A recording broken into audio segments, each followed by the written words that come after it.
Welcome proteins. तो class 7th का हमारे पास जो है 9th चैप्टर है मोशन एंड टाइम। बहुत ही इजी, बहुत ही इंटरेस्टिंग, लेकिन बहुत ही इंपॉर्टेंट चैप्टर है।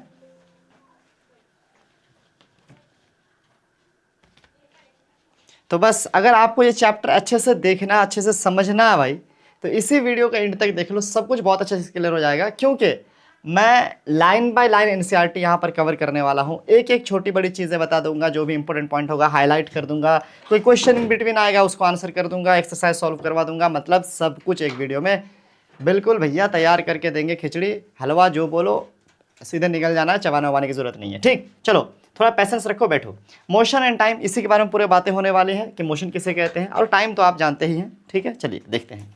इन क्लास 6 है ना, you learn about different types of motions. You learn that motion could be along a straight line, it could be circular, periodic. अब आपने क्लास 6 को याद करना है कि 3 टाइप के आपने मोशन पढ़े थे स्पेशली।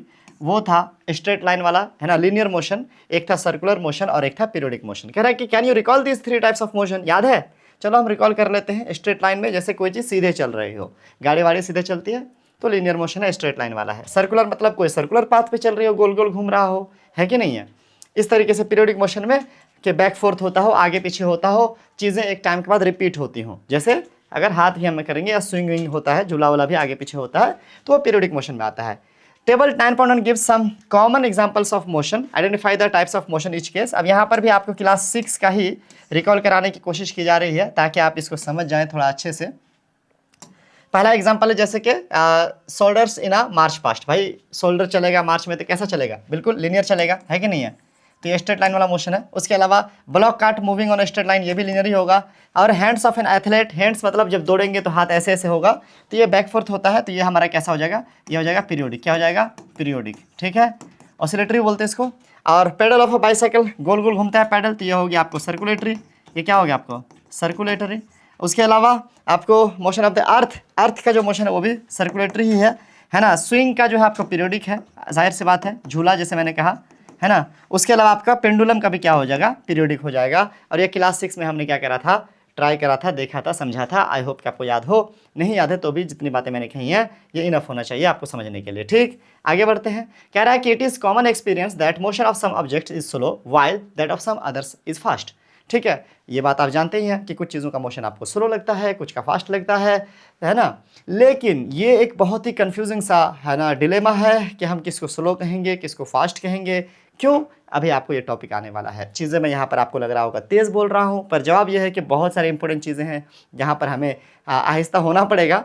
इसीलिए जो चीज़ें बहुत हवाई वाली चीज़ें हैं, थोड़ा पहले से ही समझी हुई चीज़ें हैं, उस पर हम थोड़ा कम फोकस करेंगे।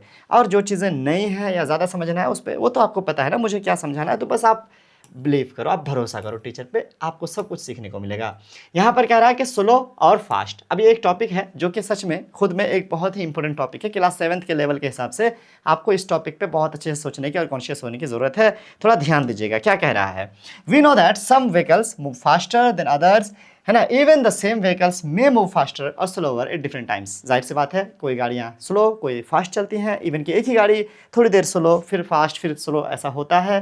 क्या सारे सिचुएशंस होते हैं, कभी रोड कभी ट्रैफिक, है ना, ब्रेकर्स बैरियर्स, या कभी मूड, जिस हिसाब से गाड़ी स्लो और फास्ट होता है। कह रहा है क्या? Make a list of 10 objects moving along a straight path. Group the motion of these objects as slow and fast. आप 10 चीज़ों के नाम लिख लो। आप पैदल का नाम लिख लो कि कोई पैदल चल रहा है, कोई साइकिल से चल रहा है, कोई कार से चल रहा है, कोई ट्रेन से चल रहा है। और फिर आप इस हिसाब से 10 लिस्ट में ये तय करने की कोशिश करो कि कौन जो है फास्टर है और कौन स्लोवर है। और यहीं पर आपका कन्फ्यूजन शुरू हो जाएगा, क्योंकि आप कैसे डिसाइड करोगे कि कौन फास्टर है कौन स्लोवर है? कैसे कहोगे कि वो जो कार चला रहा है वो स्लोवर है ना? तो इस हिसाब से फिर पैदल वाले के बारे में आप क्या करोगे? वो भी स्लोवर है, वो तो काफ़ी स्लो है। फिर आप कहोगे साइकिल वाला ओ फास्टर है, नहीं कार वाला फास्टर है। अरे मेरा कहने का मतलब है कि आप किसी एक को फास्टर या स्लोवर कैसे डिसाइड करोगे जब तक कि आप कंपेयर नहीं करोगे किसी दूसरे के साथ, है कि नहीं है? चलिए वही टॉपिक है। यहाँ पर कह रहा है group the motion of these objects as slow and fast. How did you decide which object is moving slow and which one is moving fast? आप कैसे डिसाइड कर लिए? ये कैसे डिसाइड कर लिए? जवाब है इसका, टेंशन नहीं है। If vehicles are moving on a road in the same direction, we can easily tell which one of them is moving faster than the others. अगर सेम ही डायरेक्शन में है मान लो कि क्या आप भी जा रहे हो इधर ही और 2-4 गाड़ियाँ और भी जा रही हैं, तब तो आप ऐसे इजीली कंपेयर कर लोगे और बोलोगे अच्छा वो फास्ट है क्योंकि वो देखो आगे बढ़ गई, या ये स्लो है देखो ये पीछे रह गया, हम आगे बढ़ गए। तो कहने का मतलब है कि तब तो आसान हो जाता है। Let us look at the motion of vehicles moving on road. अब क्या करना है आपको, एक एक्टिविटी के जरिए से इसको थोड़ा सा और समझना है कि आखिर कैसे डिसाइड करते हैं कि कोई चीज़ फास्ट है या कोई चीज़ स्लो है। यहाँ पे क्या करना है, एक फिगर है 9.1 नीचे हम देखेंगे, इसमें कुछ गाड़ियाँ हैं उसकी पोजीशन को दिखाई गई हैं, फिर एक और फिगर है 9.2, वहाँ पर फिर अगेन उस गाड़ी की पोजीशन को दिखाए गए हैं, और यहाँ पर आपसे 2 क्वेश्चन किया गया है कि which vehicle is moving fastest of all, which one of them is moving the slowest of all. इनमें से कौन फास्ट है और इनमें से कौन स्लो है, ये आपको डिसाइड करना है। Okay let's go ahead. तो यहाँ पर क्या कह रहा है, the distance moved by object in a given interval of time. अच्छा, इसको हम कंटिन्यू करने से पहले हम एक बार इस फोटो को देख ही लेते हैं जिसके बारे में यहाँ बात की गई है। देखिए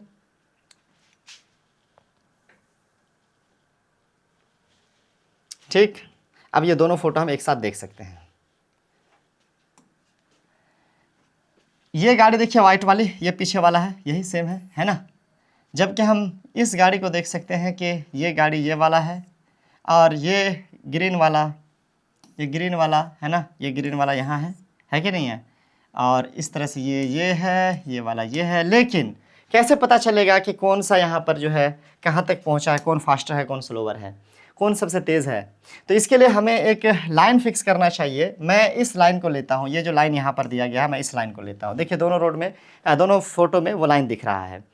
इस लाइन से अगर आप कंपेयर कीजिएगा तो ये जो ग्रीन वाली गाड़ी थी ये इस तरह से इतनी दूरी पर पीछे थी, लेकिन अभी अगर आप देखोगे तो ये गाड़ी इस लाइन से आगे आ चुकी है कि नहीं है। तो इसका मतलब है कि आप इस गाड़ी को देख सकते हैं अच्छा खासा डिस्टेंस इसने ट्रैवल करा। आप कहेंगे तो बाकी का क्या, बाकी भी तो, लेकिन ये गाड़ी के केस में आप देखो कि ये गाड़ी लाइन के आसपास ही थी, लाइन से थोड़ा ही आगे बढ़ा है। अगर आप इस गाड़ी के केस को देखेंगे तो ये गाड़ी यहाँ पर भी पीछे ही थी और यहाँ पर भी पीछे ही है स्टिल। अगर आप इस वाले को देखेंगे तो भी ऐसा ही कुछ है, थोड़ा आगे बढ़ा है। इस वाले को देखेंगे तो भी ये देखो अभी वैसा ही लग रहा है कि उसी तरीके से वहीं पर है। जबकि आप इस वाले को देखोगे थोड़ा सा आगे बढ़ा है ना, अपने फ़ोटो से अगर आप कंपेयर करो तो। उसके अलावा ये वाइट वाला को भी अगर आप देखोगे है ना, तो इस लाइन से जस्ट थोड़ा पीछे था, अभी इस लाइन से जस्ट आगे हुआ है। लेकिन अगर आप ग्रीन वाले के केस में देखोगे तो ग्रीन वाला एक अच्छा खासा डिस्टेंस कवर करता हुआ हम लोग को दिखाई दे रहा है। इसका मतलब कहीं ना कहीं हम कह सकते हैं कि ग्रीन वाला इज़ फास्टेस्ट, है कि नहीं है। तो हमने क्या करा है, एक रेफरेंस पॉइंट लिया है, एक ऐसा फिक्स पॉइंट लिया है जहाँ से हम कंपेयर कर रहे हैं, जहाँ से हम एक्चुअली देख रहे हैं कि कौन इस बाउंड्री को किस तरीके से कितने टाइम में कितना तेज़ी से फास्टली क्या करा है, पार करा है। तो कुल मिलाकर के बात यह है कि आप यहाँ पर डिसाइड कर ले कि फास्टेस्ट है। स्लोवेस्ट की बात करें तो मुझे थोड़ा कन्फ्यूज़न है। मुझे ऐसा लगता है कि ये एम्बुलेंस, ये एम्बुलेंस टाइप का ये स्लो ही है आई थिंक, है ना। और ये वाला भी तो पता नहीं स्लो कौन सा मैं कहूँ, ये कहना थोड़ा मुश्किल है मेरे ख्याल से, सब स्लो ही है। चलो भाई अब वापस से वहाँ पर चलते हैं जहाँ से हमने सफ़र ख़त्म करा था। सवाल का जवाब हमारे पास आ गया। अब कह रहा है कि the distance moved by object in a given interval of time can help us to decide which one is faster और स्लोअर। अब जो ऊपर आपसे सवाल किया गया था कि आप डिसाइड कैसे करते हो कि कोई चीज़ फास्ट है या कोई चीज़ स्लो है, तो यहाँ पर उसका आंसर दे रहा आपको कि आप किसी टाइम फिक्स इंटरवल को देखो, ठीक है। क्या कह रहा है, distance moved bye an object, कि किसी ऑब्जेक्ट ने, ये एक ऑब्जेक्ट है मान लो ए, और इस ऑब्जेक्ट ने कुछ टाइम में एक डिस्टेंस ट्रैवल करा, मान लो ये एक डिस्टेंस ट्रैवल करा, ठीक है, कुछ टाइम में डिस्टेंस ट्रैवल करा, कहाँ तक, इस पॉइंट तक, है ना। तो कह रहा है कि ये जो टाइम है यही टाइम हमें बताएगा, ये डिसाइड करने में हमें मदद करेगा कि कौन कितना फास्टेस्ट गया है। सपोज करिए कि ये 2 मिनट का टाइम था जहाँ पे यहाँ से यहाँ तक पहुँचा है। एक दूसरा ऑब्जेक्ट है जिसका नाम है बी और वो यहाँ तक पहुँचा है ना, ये ऑब्जेक्ट बी यहाँ तक पहुँचा है और इसका जो डिस्टेंस है वो ज़्यादा है ना, d1, जबकि इसको टाइम, इसको भी कितना टाइम लगा है, 2 मिनट ही लगा है, इसको भी टाइम 2 मिनट ही लगा है। तो आप इजीली कह सकते हो कि 2 मिनट में इस ए ने इतनी दूरी तय करी, बट इस बी ने एक अच्छा खासा डिस्टेंस तय करा, तो ये बी फास्टर है। आपने समय से, टाइम से कंपेयर करके ये चीज़ बता दिया, और ये एक तरीका है किसी चीज़ को फास्टर या स्लोअर बताने का, टाइम से कंपेयर करके। For example, imagine that you have gone to see off your friend at the bus stand. Suppose you start pedalling your bicycle at the same time as the bus begins. अब मान लो क्या किया, आपने बस से अपने दोस्त को छोड़ने के लिए गए और फिर आपका वहाँ बस भी स्टार्ट हुआ और आप भी अपना पैडल मारना शुरू करें। मान लो बस भी उधर भी जा रहे थे, आप भी उधर ही जा रहे हैं, ठीक। अब मान लीजिए क्या कहता है, distance covered by your 5 minute after would be much smaller than that covered by the bus. आप मान लीजिए क्या कि 5 मिनट के बाद आपकी साइकिल कुछ ही दूरी पर पहुंचे और बस आपको दिख नहीं रहा, बस बहुत आगे बढ़ चुकी है। तो आपने क्या देखा कि 5 मिनट तो हमें भी लगा, 5 मिनट उसको भी लगा, लेकिन 5 मिनट में वो बहुत ज़्यादा दूरी तय कर चुका है और 5 मिनट में मैंने कम ही डिस्टेंस तय करा है। इसका मतलब है कि मेरा जो स्पीड है वो क्या है, स्लो है और वो फास्टर है कि नहीं है। तो यहाँ पर कह रहा है कि वुड यू से दैट बस is moving faster than the bicycle. Yes भाई, बाइसाइकिल से वो कहीं फास्टर है, ठीक है, बाईसाइकिल से कहीं फास्टर है। We often say that the faster vehicle has higher speed, है ना। हम ये कह सकते हैं, अक्सर हम ये कह सकते हैं कि जो फास्टर है, जो तेज़ है, उसकी स्पीड ज़्यादा है। यहाँ पर ये चीज़ क्यों कहा गया, यहाँ पर इसलिए कहा गया कि हम लोग फास्टर को स्पीड के साथ कंपेयर कर सकते हैं। हम लोग, एक वर्ड है फास्ट, एक वर्ड है स्पीड, दो अलग अलग वर्ड हैं, बट कह रहा है कि हम डेली लाइफ में हम जनरली स्पीड को फास्टर के टर्म में यूज़ करते हैं। मेरी बात समझे आप। डेली लाइफ में हम जब फास्टर कहते हैं तो हम कहते हैं भाई स्पीड, है ना, ऐसे बोलते हैं ना। तो वही चीज़ यहाँ पर कहा जा रहा है। हालांकि स्पीड एक साइंटिफिक टर्म है और स्पीड के अंदर स्पीड से हम कंपेयर करते हैं कि कोई चीज़ फास्टर है या स्लोअर है, असल में ऐसा है। लेकिन मेरे हिसाब से आप बात समझ, क्या बोलूँ मैं, इन 100 मीटर रेस। चलिए एक और एग्जाम्पल दे रहा आपको। मान लीजिए कि 100 मीटर रेस है, एक 100 मीटर दूरी तय करनी है, दौड़ना है। It is easy to decide whose speed is highest, है ना। One who takes shortest time to cover the distance of 100 meters has the highest speed. अब मान लीजिए 100 मीटर की दूरी है जो दौड़ना है, आप 5 लोग खड़े हो गए हैं। अब जो जल्दी तय कर लेगा, मान लीजिए आप उसको 2 मिनट में तय कर लिया और आप ही का फ्रेंड उसको 3 मिनट लगा वहाँ तक 100 मीटर तक पहुँचने में, तो जाहिर सी बात है जिसने कम टाइम में वो डिस्टेंस ट्रैवल कर लिया उसकी स्पीड ज़्यादा थी। ये है ना, जिसने कम टाइम में वो डिस्टेंस ट्रैवल कर लिया उसकी स्पीड ज़्यादा थी। बस यहाँ पर वही चीज़ कहा जा रहा था। यहाँ पर हमने फिर से क्या देखा कि हम टाइम के साथ डिस्टेंस को कंपेयर करके, टाइम्स के साथ डिस्टेंस को कंपेयर करके हम ये बता पाते हैं कि कोई भी चीज़ का स्पीड क्या है, ज़्यादा है या कम है। यानी स्पीड का टाइम और डिस्टेंस के साथ कुछ रिलेशन है। यहाँ पर हमें यही समझ में आया, यहाँ तक बिल्कुल है रिलेशन। तो अब हमारा टॉपिक शुरू होता है, वो है स्पीड। टॉपिक क्या हमारा, speed. You are probably familiar, है ना, with the word speed. In the example given above, a higher speed seems to indicate that a given distance has been covered in shorter time। अब ऊपर हमने पहले ही कहा कि स्पीड वर्ड तो आपने पहले भी सुना होगा, हम लोग फास्टर के लिए स्पीड का यूज़ करते हैं जनरली। और कह रहा है कि आप जो एग्जाम्पल है वहाँ से भी ये चीज़ समझ गए कि हायर स्पीड क्या होता है। हायर स्पीड का मतलब होता है कि कोई दूरी जो है वो कम टाइम में कवर कर ली गई है। जैसा अभी हमने कहा, दौड़ने वाला एग्जांपल लिया था, रेस है दोस्तों के बीच में, एक 100 मीटर की डिस्टेंस है जो आपने कम टाइम में तय कर लिया तो आपकी स्पीड ज़्यादा है। अगला कह रहा है और a larger distance covered in a given time. अब मान लीजिए कि हम टाइम ही फिक्स कर दें, हमारा मैदान बहुत बड़ा है, हम ये फिक्स नहीं कर रहे कि कितना दूर जाना है, हम टाइम फिक्स कर दे रहे हैं कि चलो 2 मिनट में देखते कौन कहाँ पहुँचता है। अब 2 मिनट में जो सबसे ज़्यादा दूर चला जाएगा तो हम ये कह सकते हैं कि इसकी स्पीड सबसे ज़्यादा है। यहाँ पर हमने क्या, अभी पहले 100 मीटर का डिस्टेंस फिक्स था और हम टाइम देख रहे थे, किसने टाइम कम लिया, ज़्यादा, उसका स्पीड ज़्यादा है। अभी हम क्या करते रहे, टाइम फिक्स कर देंगे, चलो टाइम 2 मिनट है, देखते हैं 2 मिनट में कौन कहाँ तक पहुँचता है। तो जिसने ज़्यादा डिस्टेंस कवर करा उसकी स्पीड क्या है, फास्टर है। तो आप या तो टाइम को रोक करके डिस्टेंस देखिए, उससे आपको पता चल जाएगा, या आप डिस्टेंस को फिक्स करके टाइम देखिए, इससे आपको पता चल जाएगा किसी की स्पीड क्या है, ज़्यादा है या कम है। तो जो ऊपर हमारा एक सवाल था कि हम कैसे कंपेयर करते हैं, है ना, कि कोई चीज़ जो है स्पीड किसी की ज़्यादा है या क्या, किसी की तेज़ है, कम है, सॉरी तेज़ कह रहे हैं, ज़्यादा है या कम है। तो ये डिसाइड ऐसे ही करते हैं हम, टाइम के साथ डिस्टेंस को कंपेयर करके करते हैं। समझ गए बात को। चलिए, the most certain way to find out, है ना, विच ऑफ द 2 और more object is moving faster is to compare the distance move by the in unit time. अब यहाँ पर एक बहुत इंपॉर्टेंट चीज़ कहा जा रहा है कि सबसे बढ़िया तो ये रहेगा, चलो 2 रास्ता है, लेकिन सबसे बढ़िया ये रहेगा कि आप यूनिट टाइम से डिस्टेंस को कंपेयर कर लो। क्या, यूनिट टाइम से डिस्टेंस को कंपेयर कर लो और आपको पता चल जाएगा किसी की स्पीड क्या है। अब ये यूनिट टाइम क्या होता है, यूनिट टाइम का मतलब होता है पर, है ना, मिनट या पर सेकंड या पर आवर, ठीक है। मतलब आप कोई एक यूनिट ले लीजिए, यूनिट का मतलब पता है जिसमें हम कंपेयर, जिससे हम नापते हैं, हर चीज़ को नापने के लिए कोई यूनिट होता है। टाइम को नापने के लिए सेकंड, मिनट, आवर जैसे यूनिट्स होता है, आपको पता ही है। तो आप पर सेकंड, पर मिनट या पर आवर का आप क्या कर लीजिए, एक टारगेट कर लीजिए, एक फिक्स ड्यूरेशन कर लीजिए और उसके हिसाब से आप कंपेयर कर लीजिए कि इस पर आवर यानी 1 आवर में कितनी दूरी तय की गई, पर मिनट 1 मिनट में कितनी दूरी तय की गई या 1 सेकंड में कितनी दूरी तय करेगी। इस हिसाब से आप बता सकते हो कि इस चीज़ की स्पीड क्या है। क्लियर? चलिए अब ये क्या कह रहा है, इससे आगे देखिए। कह रहा है 10 if you know the distance covered by 2 buses in 1 hour, अगर आपको पता है कि 2 बस ने 1 घंटे में कितनी दूरी तय करी है, we can tell which one is faster. मान लीजिए बस ए जो है उसने ना, मतलब टाइम फिक्स है दोनों का, 2 आवर्स टाइम फिक्स है, लेकिन बस ए जो है इसमें 50 किलोमीटर तय करा है, जबकि बस बी जो है इसने 80 किलोमीटर तय करा है। ठीक है, इसने 80 किलोमीटर तय करा है, तो आप कह सकते हैं कि बस बी जो है फास्टर है, क्योंकि एक गिवन टाइम इंटरवल में बस बी ने ज़्यादा डिस्टेंस ट्रैवल करा। अगर 2 घंटे में 80 तो 1 घंटे में 40, यानी 40 किलोमीटर जो है उसने पर आवर हर 1 घंटे में तय करा है।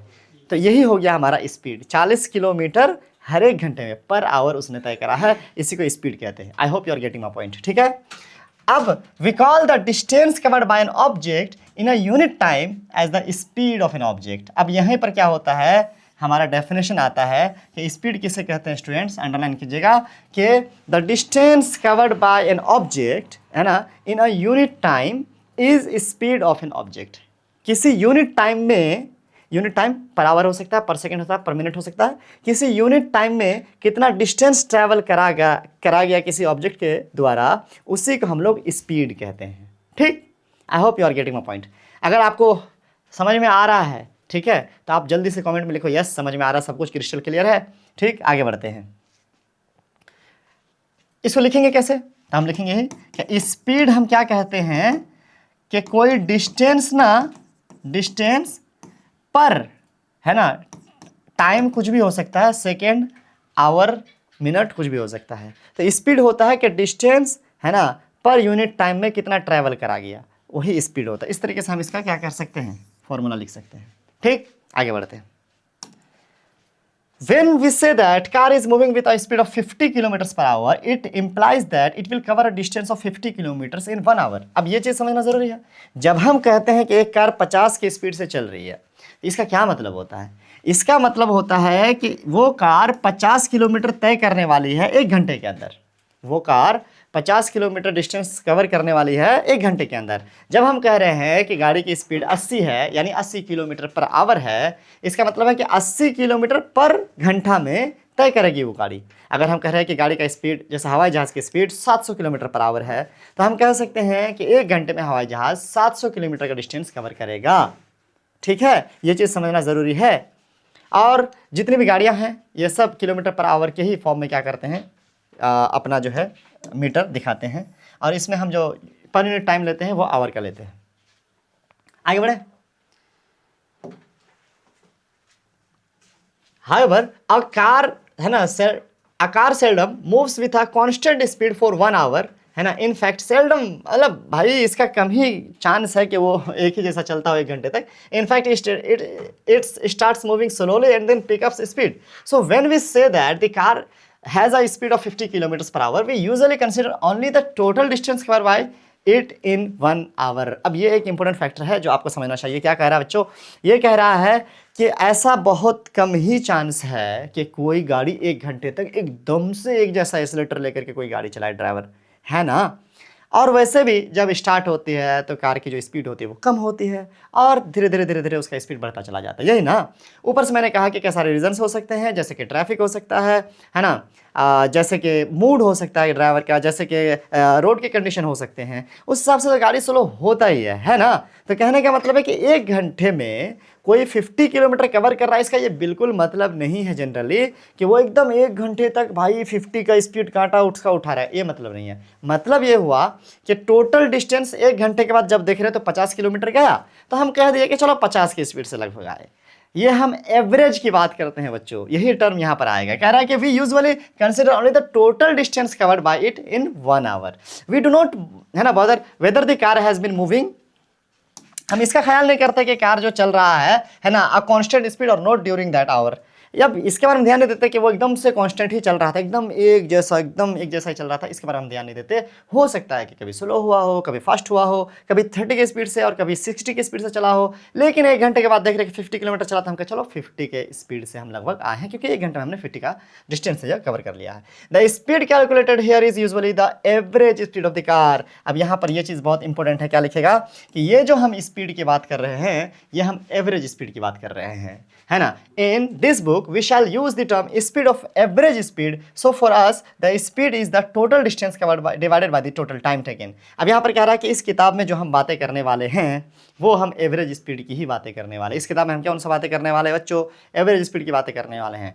वैसे तो एवरेज स्पीड और स्पीड में कुछ फ़र्क ज़रूर है, लेकिन हम क्लास 7th के लेवल में हम इसको कंसिडर करेंगे कि जनरली देखो हमें बुक को रिलेटेबल बनाना है, हमारे डेली लाइफ से भाई मैच भी करनी चाहिए ना चीज़ें। हम जो पढ़ रहे हैं वो कहीं ना कहीं हमें लगना चाहिए कि हाँ यार ये मेरे साथ ऐसा हो रहा है और यही फैक्ट है। तो कुल मिलाकर के बात यह है कि क्लास 7th में जब हम स्पीड की बात करते हैं तो हम क्या करते हैं, एवरेज स्पीड की बात करते हैं। किसकी बात करते हैं, एवरेज स्पीड की बात करते हैं। ठीक, चलिए करेंगे we shall use the term speed for average speed, so for us the speed is the total distance cover divided by the total time taken. अब एवरेज का असल में फॉर्मूला क्या होता है कि टोटल आपने कितना डिस्टेंस कवर करा और टोटल आपको कितना टाइम लगा। ठीक, जैसे मैंने वहां पर ऊपर फॉर्मूला क्या लिखा था, हमने लिखा था कि स्पीड इज इक्वल टू, है ना, डिस्टेंस बाय, ये लिखा था ना, टाइम, ये लिखा था ना। लेकिन यहां पर देखे तो क्या लिखा हुआ, speed is equal to total distance covered by total time taken. क्योंकि एवरेज में हम किसी एक पर्टिकुलर टाइम का नहीं लेते, बल्कि टोटल, कि आप 1 घंटे का कैलकुलेट कर रहे हो या 2 घंटे का कैलकुलेट कर रहे हो, वो टोटल आपने कितना डिस्टेंस कवर करा वो लिख दो और टोटल आपको कितना टाइम लगा वो लिख दो, उसके बाद डिवाइड करो तो जो आएगा वही आपका स्पीड है। और हम किलोमीटर पर आवर की बात क्यों कर रहे थे, क्योंकि किलोमीटर पर आवर जो है ना, हमारे गाड़ी का एवरेज स्पीड, हमारी गाड़ी में यही यूज़ होता है। बाकी यूनिट और हम यहाँ पर नीचे पढ़ेंगे नो डाउट। ठीक, तो आप इसको अंडरलाइन कर लेंगे, ये आपका डेफिनेशन वो हो गया और फॉर्मूला ये हो गया। अब एक चीज़ क्या याद रखना है कि when we talk about the, अच्छा इसको आप अंडरलाइन कर लीजिएगा, ठीक है, ये वाला चीज़ का, है ना। The speed calculated here is usually the average speed of the car, है ना। In this book we shall use the term speed for average speed, ये आप क्या कर लीजिएगा, कैलकुलेट कर लीजिएगा, ठीक है। अब यहाँ पर हम देखते हैं कुछ लिखा हुआ है important point, in everyday life we seldom find object moving with a constant speed over long distance, है ना, और फॉर लॉन्ग ड्यूरेशन। भाई ये बात पहले भी मैंने कहा और फिर कह रहा हूँ कि ऐसा बहुत कम ही होता है कि डेली लाइफ में हम ये देख सके हैं कि भाई कांस्टेंट स्पीड चल रहा है, मतलब एक जैसी कोई चीज़ जो है दौड़ रही हो, ऐसा कम ही होता है। कुछ लंबे टाइम तक ऐसा नहीं हो सकता, थोड़ी देर के लिए हो सकता है, 1 आध मिनट के लिए। If the speed of an object moving along a straight line keeps changing, its motion is said to be non uniform. अब यहाँ पर डेफिनेशन दिया गया है एक नई चीज़ का, वो क्या है, if the speed of an object moving along a straight line keeps changing, its motion is said to be non uniform. Uniform का मतलब ही होता है एक जैसा। तो अगर किसी चीज़ का स्पीड टाइम के साथ कुछ स्ट्रेट लाइन में चेंज हो रहा है, कभी कम कभी ज़्यादा हो रहा है, तो उसके स्पीड को हम नॉन यूनिफॉर्म स्पीड कहते हैं, यानी एक जैसा नहीं है। एट द सेम टाइम, है ना, an object moving along a straight line with a constant speed is said to be in uniform motion। और अगर कोई चीज़ कांस्टेंट तरीके से चल रही है, एकदम से एक जैसा स्पीड चल रहा है एकदम से, है ना, जो कि जनरल नहीं होता है, ये वाला आपको यूनिफॉर्म मतलब एक जैसा स्पीड कहलाता है। In this case the average speed is the same as the actual speed. अब यूनिफॉर्म मोशन जब होगा तो एक्चुअल स्पीड जो होगा वही एवरेज स्पीड होगा। तो हम लोग जनरली जो बात करते हैं वो नॉन यूनिफॉर्म को एज अ यूनिफॉर्म स्पीड हम लोग कंसिडर करते हैं, यानी समझते हैं, ठीक। लेकिन एक्चुअल में क्या है, नॉन यूनिफॉर्म और यूनिफॉर्म अलग अलग हैं, जबकि नॉन यूनिफॉर्म मोशन में जो एक्चुअल स्पीड है वही एवरेज स्पीड है। लेकिन नॉन यूनिफॉर्म मोशन हमारा आमतौर पर होता है डेली लाइफ में, और उसको हम लोग एक्चुअल एवरेज स्पीड के साथ कंपेयर कर रहे होते हैं। यही फ़र्क है, मैंने कहा ना कि डेली लाइफ है फ़र्क, लेकिन हम लोग मान के चलते हैं कि हमारा जो एवरेज स्पीड है वही हमारा एक्चुअल स्पीड है। We can determine the speed, है ना, of a given object once we can measure. अच्छा, ये इसलिए भी क्योंकि हम अभी नीचे क्लास में हैं, हम गहराई में नहीं जा रहे हैं। We can determine the speed of a given object once we can measure the time taken by it to cover a certain distance.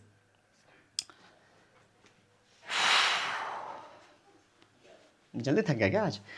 कह रहा है क्या, we can determine the speed of a given object once we can measure the time taken by it. अरे ध्यान कहाँ पे मेरा? हम किसी चीज़ का स्पीड जो है बेसिकली क्या कर सकते हैं, डिटरमाइन कर सकते हैं अगर हमें पता हो कि उसको कितना टाइम लगा कुछ डिस्टेंस ट्रैवल करने में। मतलब दो चीज़ें, अगर हमें ये पता चल जाए कि इतना डिस्टेंस है और इतना टाइम लगा, तो हम आसानी से ये बता सकते हैं कि इसकी स्पीड क्या है। क्लियर? आगे बढ़ते हैं। In class 6 you learn that how measure distance but how do we measure time, let's find out. अब 6 क्लास में आप डिस्टेंस मेजर के बारे में पढ़ चुके हैं। चैप्टर तो measurement of speed and time, measurement of motion था आई थिंक, वो चैप्टर था, देख लीजिएगा। आप तो पढ़े होंगे क्लास 6 में, अगर फिर पढ़ना चाहते हो तो प्ले लिस्ट है लिंक में, आप पढ़ लो नए सिलेबस का। हमारे पास अगला टॉपिक है कि कैसे टाइम को हम मेजर करते हैं, मेजरमेंट ऑफ टाइम। ठीक, चलिए। If you did not have a clock how would you decide that what time of the day it is. अगर घड़ी नहीं है तो कैसे डिसाइड करोगे, नहीं कर पाएंगे शायद हम लोग। Have you ever wondered how our elders could tell approximate time of the day by just looking its shadow. अब क्या कह रहा है कि आपको याद है कि आपके जो बड़े बूढ़े हैं, बुजुर्ग हैं, वो जस्ट साया को देख करके या सूरज के पोजीशन को देख करके, सन के पोजीशन को देख करके वो बता देते हैं कि इतना टाइम हो रहा होगा अप्रॉक्स, अंदाज़ा लग गया बुढ़ू को, है ना। लेकिन कैसे, यहाँ पर वही कह रहा है कि how do you measure time interval of a month a year. ठीक है, ये तो समझ गए दिन का, लेकिन ये एक साल, एक महीना, ये कैसे नापते हैं, आगे देखिएगा। Our ancestor noticed that many events in nature repeats themselves after defined interval of time. ओह, ये बात क्यों कहा गया, क्योंकि जो हमारे एंसेस्टर सोचते थे ना, वो कहीं ना कहीं एकदम से बाद में जाकर के यूज़ होकर के ये घड़ी बन गया। हमारे एंसेस्टर ये सोचते थे कि कुछ ऐसी घटनाएं हैं, इवेंट्स हैं, जो कुछ टाइम के बाद रिपीट होती हैं। गुड। अब उसी चीज़ का थ्योरी बाद में बना, गैलीलियो ने पता लगाया, फिर किसी और साइंटिस्ट ने, मतलब क्रिस्टियानो कुछ था, उसने आकर के घड़ी बना दिया।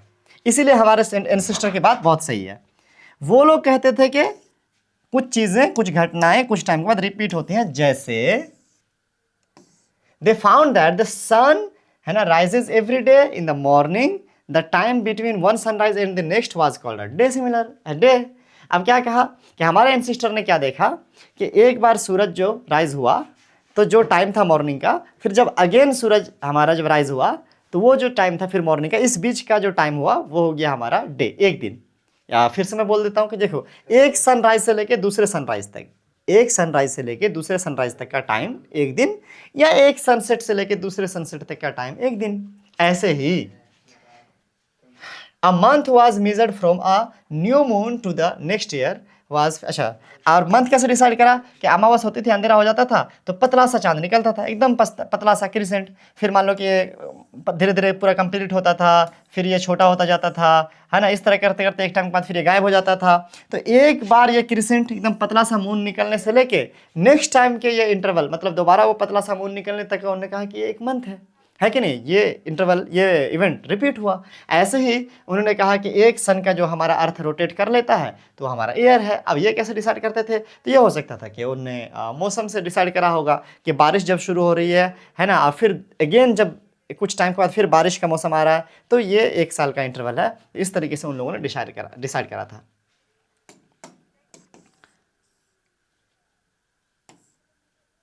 कह रहा है often we need to measure interval of time which are much shorter than a day. अब जाहिर सी बात है, ये सब तो ठीक है, महीना, दिन और क्या बोलते हैं, साल, लेकिन अक्सर हम लोग को जरूरत पड़ती है एक दिन के अंदर भी छोटे छोटे टाइम को नापने की। क्लॉक और watches are perhaps the most common time measuring devices. Have you ever wondered how clocks and watches measure time. कह रहा है कि आप जानते हैं सबसे कॉमन लोग इसी का इस्तेमाल करते हैं, घड़ी का इस्तेमाल करते हैं हम टाइम नापने के लिए। तो आखिर ये काम कैसे करता है, तो मैं ये कहूँगा कि मैकेनिकली, मतलब जो बनावट है इसकी, जिस तरीके से मशीन इसके अंदर डेवलप करा गया है, वो तो काफ़ी कॉम्प्लेक्स है। मतलब बहुत कॉम्प्लेक्स नहीं है, समझाया जा सकता है बैठा करके, अगर खोल खाल कर दिखाया जाए तो, लेकिन यहाँ पर इस तरीके से बताना इजी नहीं होगा कि भाई ये ऐसे ऐसे काम करता है, वो तो एक अलग टॉपिक है। बट आप ये समझ सकते हो कि इसमें वही कहीं ना कहीं थ्योरी इस्तेमाल हो रहा है कि कुछ टाइम के बाद चीज़ें रिपीट हो। देखिए आएगा, है ना, इसीलिए आपसे ये सवाल पूछा है। The working of clocks is rather complex, वही बात कह रहा है, कम्प्लेक्स है, but all of them makes, है ना, यूज सम पीरियोडिक मोशन। लेकिन फिर भी हम कह सकते हैं कि घड़ी में एक पीरियोडिक मोशन होता है, एक इवेंट रिपीट होती है जिससे कि डिसाइड होता है मिनट, घंटा, सेकेंड, है कि नहीं है। One of the most well non periodic motion is the simple pendulum. अब कह रहा है पीरियोडिक मोशन से ही डिसाइड होता है कि घड़ी कैसे काम करेगा। देखा जाए तो ये एक थ्योरी है, थ्योरी क्या, तो अब तो इसको लॉ कह ले क्या। लेकिन पीरियोडिक मोशन के अंदर एक चीज़ है सिंपल पेंडुलम, यानी सिंपल पेंडुलम पीरियोडिक मोशन का ही एग्जाम्पल है, और ये सिंपल पेंडुलम ही इस घड़ी का जननी है। यानी इस घड़ी के बनने के पीछे का जो कहानी है वो सिंपल पेंडुलम से ही शुरू होती है। I hope it is very clear. और सिंपल पेंडुलम क्या काम करता है, तो ये बेसिकली पीरियोडिक मोशन का काम करता है। ठीक, चलिए, तो यहाँ पर कुछ घड़ियाँ हैं, जैसे कि ये वॉल क्लॉक है, ये टेबल क्लॉक है और ये डिजिटल क्लॉक है। आपने ये सब कहीं ना कहीं देखा ही होगा। पेंडुलम वाला देखा कि नहीं देखा, ये बताओ, कमेंट करो। हाँ, हमने देखा बचपन में, अभी तो लोग इस्तेमाल नहीं करते उतना।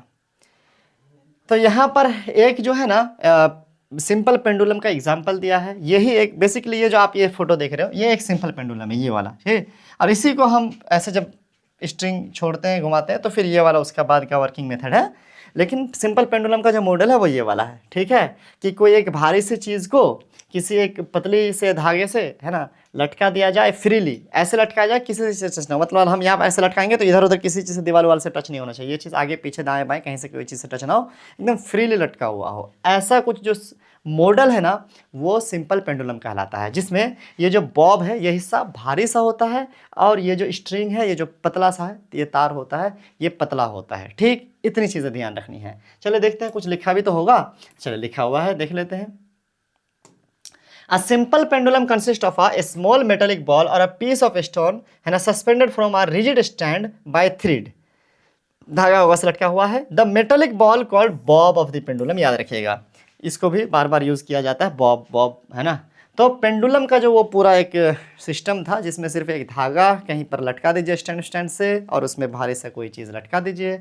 वो आपका मान लीजिए कि बॉल ना हो करके, मेटेलिक बॉल ना हो करके पत्थर भी हो सकता है या कोई और भारी चीज़। तो वो जो भारी सी चीज़ होगी नीचे, उसको बॉब कहेंगे।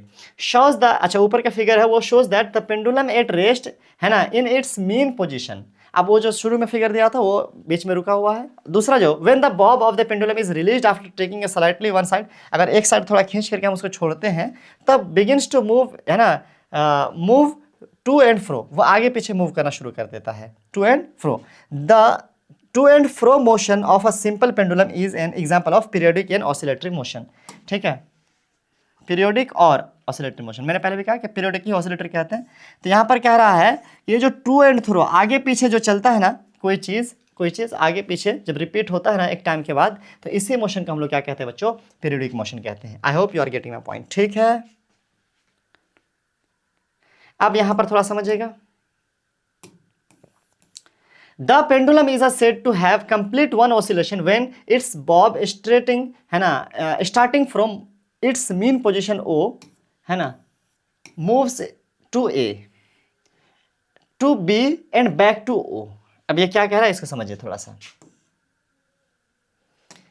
एक ऑसिलेशन मतलब इसमें जो मोशन है, ये तो आपका रेस्ट में है, ये पेंडुलम लटका हुआ है, इसको आपने ऐसा, ये बीच में था O है, मान लीजिए ये पोजीशन O है, आपने इसको यहाँ तक मूव करा, है ना, यहाँ तक लाया ऐसे खींच करके, ठीक है, और इसको छोड़ दिया, ये इधर गया, ठीक है, और फिर यहाँ से वापस यहाँ आया।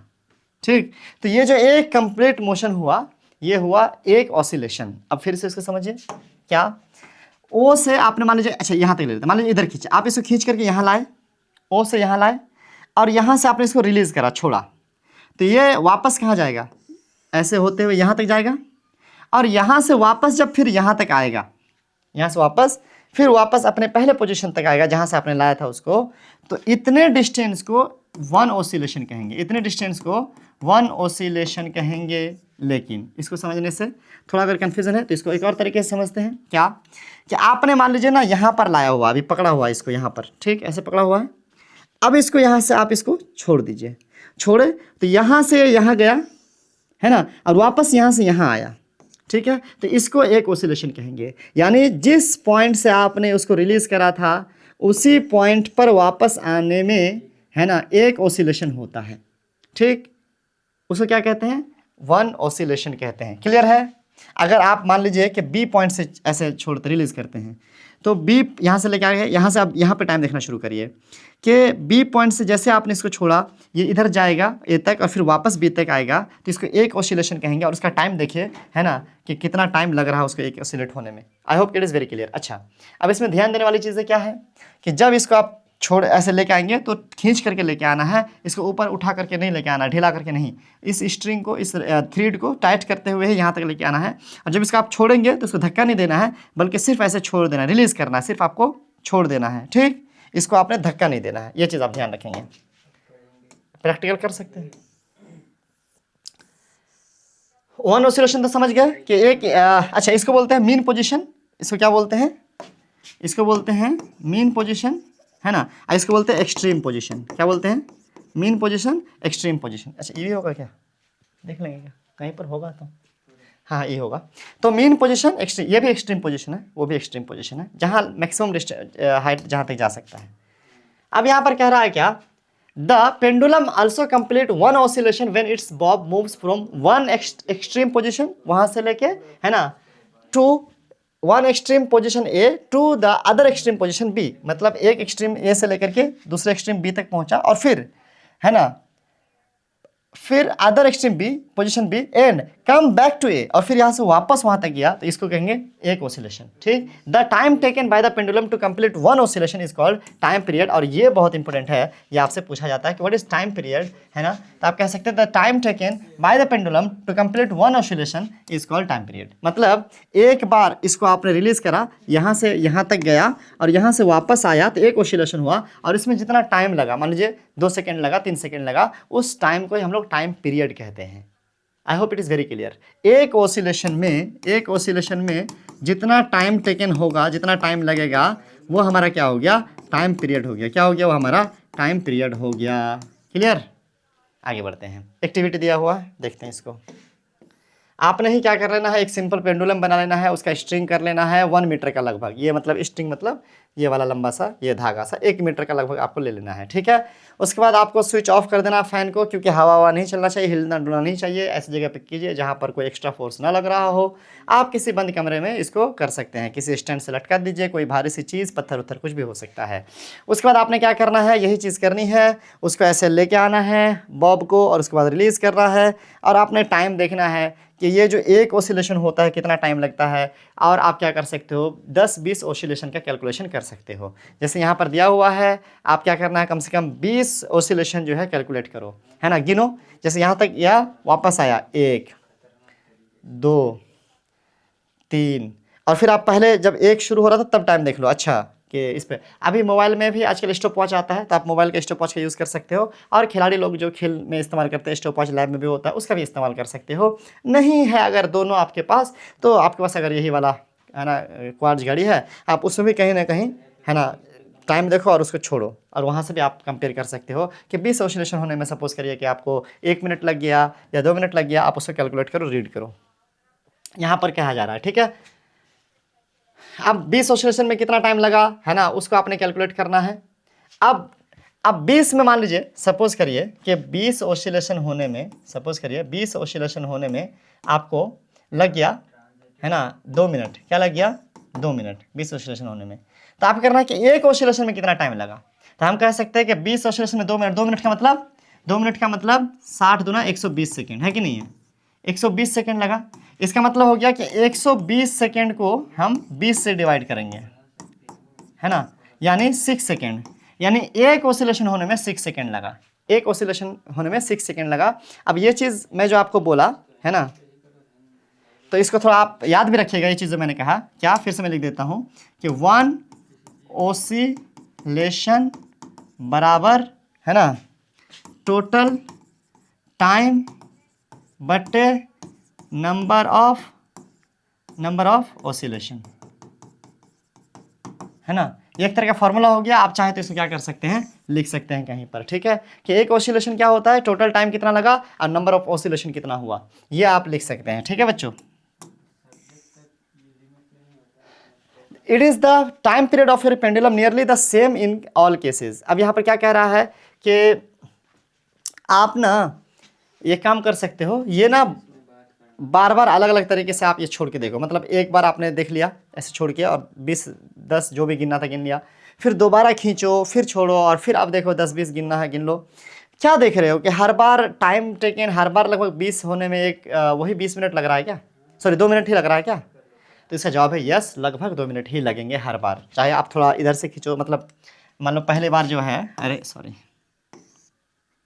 पहली बार मान लीजिए कि आपने ना इसको ना यहाँ से छोड़ा था इस पॉइंट से, और दूसरी बार मान लीजिए आप इसको इस पॉइंट से छोड़ रहे हो, तीसरी बार मान लीजिए आप इसको इस पॉइंट से छोड़ रहे हो, ठीक है। तो हर बार थोड़ा ये जो आपका एंगल फ़र्क हो रहा है, इससे कोई फ़र्क पड़ेगा नहीं। अभी इसके बारे में पढ़ेंगे हम। कह रहा है कि नोट दैट, यहाँ पर वही चीज़ कह दिया गया, इसको आप अंडरलाइन कर लीजिएगा कि a slight change in the initial displacement does not affect the time period of your pendulum. अब क्या कह रहा है कि जैसे कि आप पेंडुलम यहाँ पर लटका हुआ सपोज करिए, हम इसको ऐसे यहाँ से लगे छोड़े और एक बार हम यहाँ से छोड़े, है ना, तो ये जो थोड़ा बहुत आपका डिस्टेंस का जो चेंज है, इससे आपको कुछ खास फर्क पेंडुलम के टाइम पीरियड में नहीं पड़ता है। नाउअडेज मोस्ट क्लॉक और watches have electric circuit which one और मोर, तो उसमें क्या होता है कि टाइम ज़्यादा एक्यूरेट दिखाता है, यही बात कहा जा रहा होगा। इसे कंप्लीट कर लेते हैं, है ना। क्या कह रहा है कि वो सर्किट होता है ना, cells. These clocks are called quartz clock, जो आजकल घड़ी बैटरी वाली है उसको क्वार्ट्ज क्लॉक कहते हैं। The time measured by the quartz clock is much more accurate then that by the clocks available earlier. पहले जो घड़ियाँ थी उससे कंपेयर में, क्योंकि पहले कुछ ऐसी घड़ियाँ थी उसमें बैटरी लगाने की जरूरत नहीं पड़ती थी, चाबू वूबू लगाता था, बहुत किस्म की घड़ियाँ थी पहले। तो कुल मिलाकर के बात यह है कि उससे कहीं ज़्यादा एक्यूरेट है आज की जो क्वार्ट्ज घड़ियाँ हमारे पास अवेलेबल है।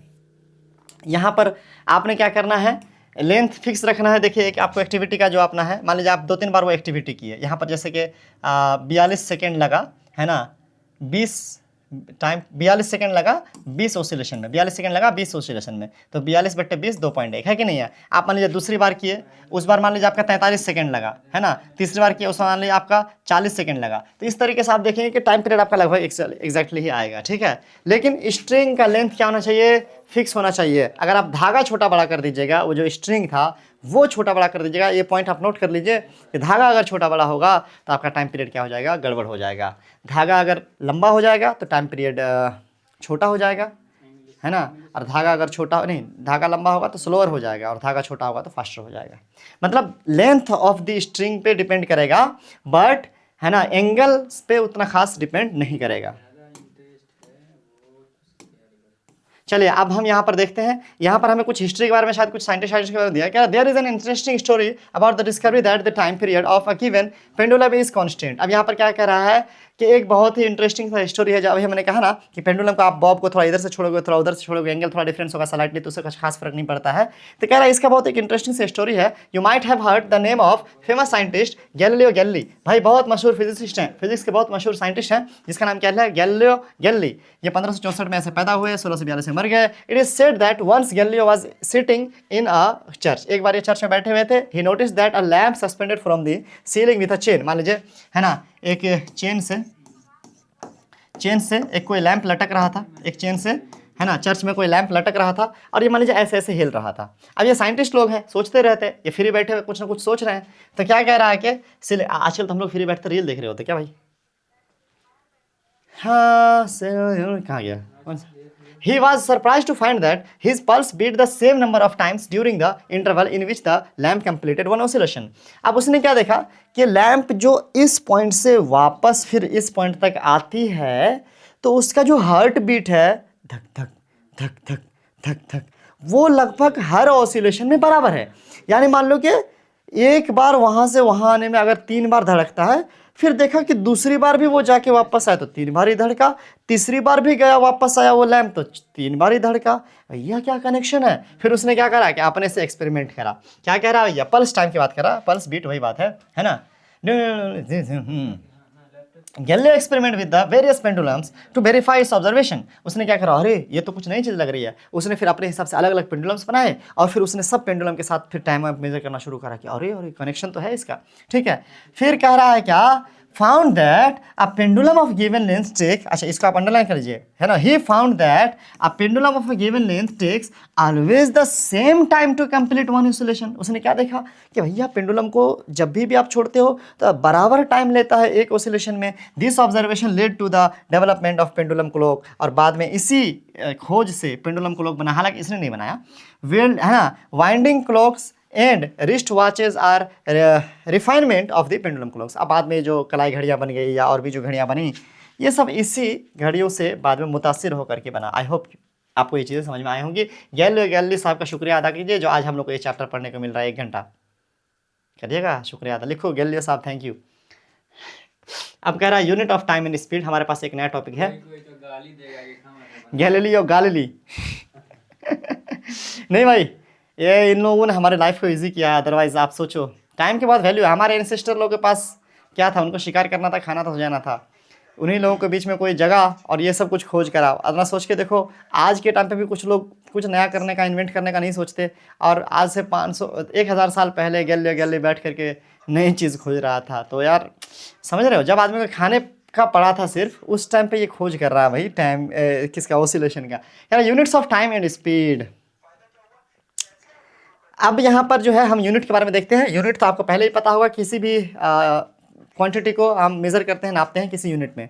जैसे लंबाई को मीटर में नापते हैं, है ना।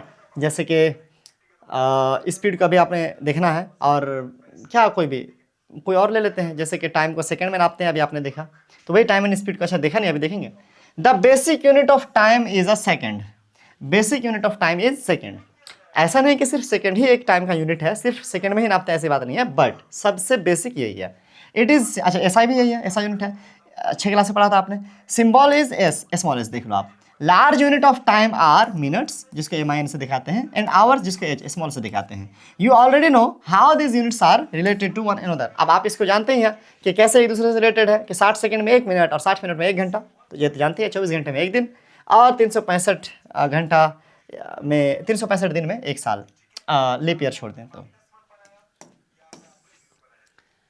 What would be the basic unit of speed. अब सवाल ये है कि ठीक है, टाइम का तो सेकंड है, लेकिन स्पीड का बेसिक यूनिट क्या है। जवाब है, since the speed is distance by time. हम पहले ही क्या देख चुके हैं कि स्पीड बराबर, हमने शुरू में क्या कहा, स्पीड बराबर डिस्टेंस बाय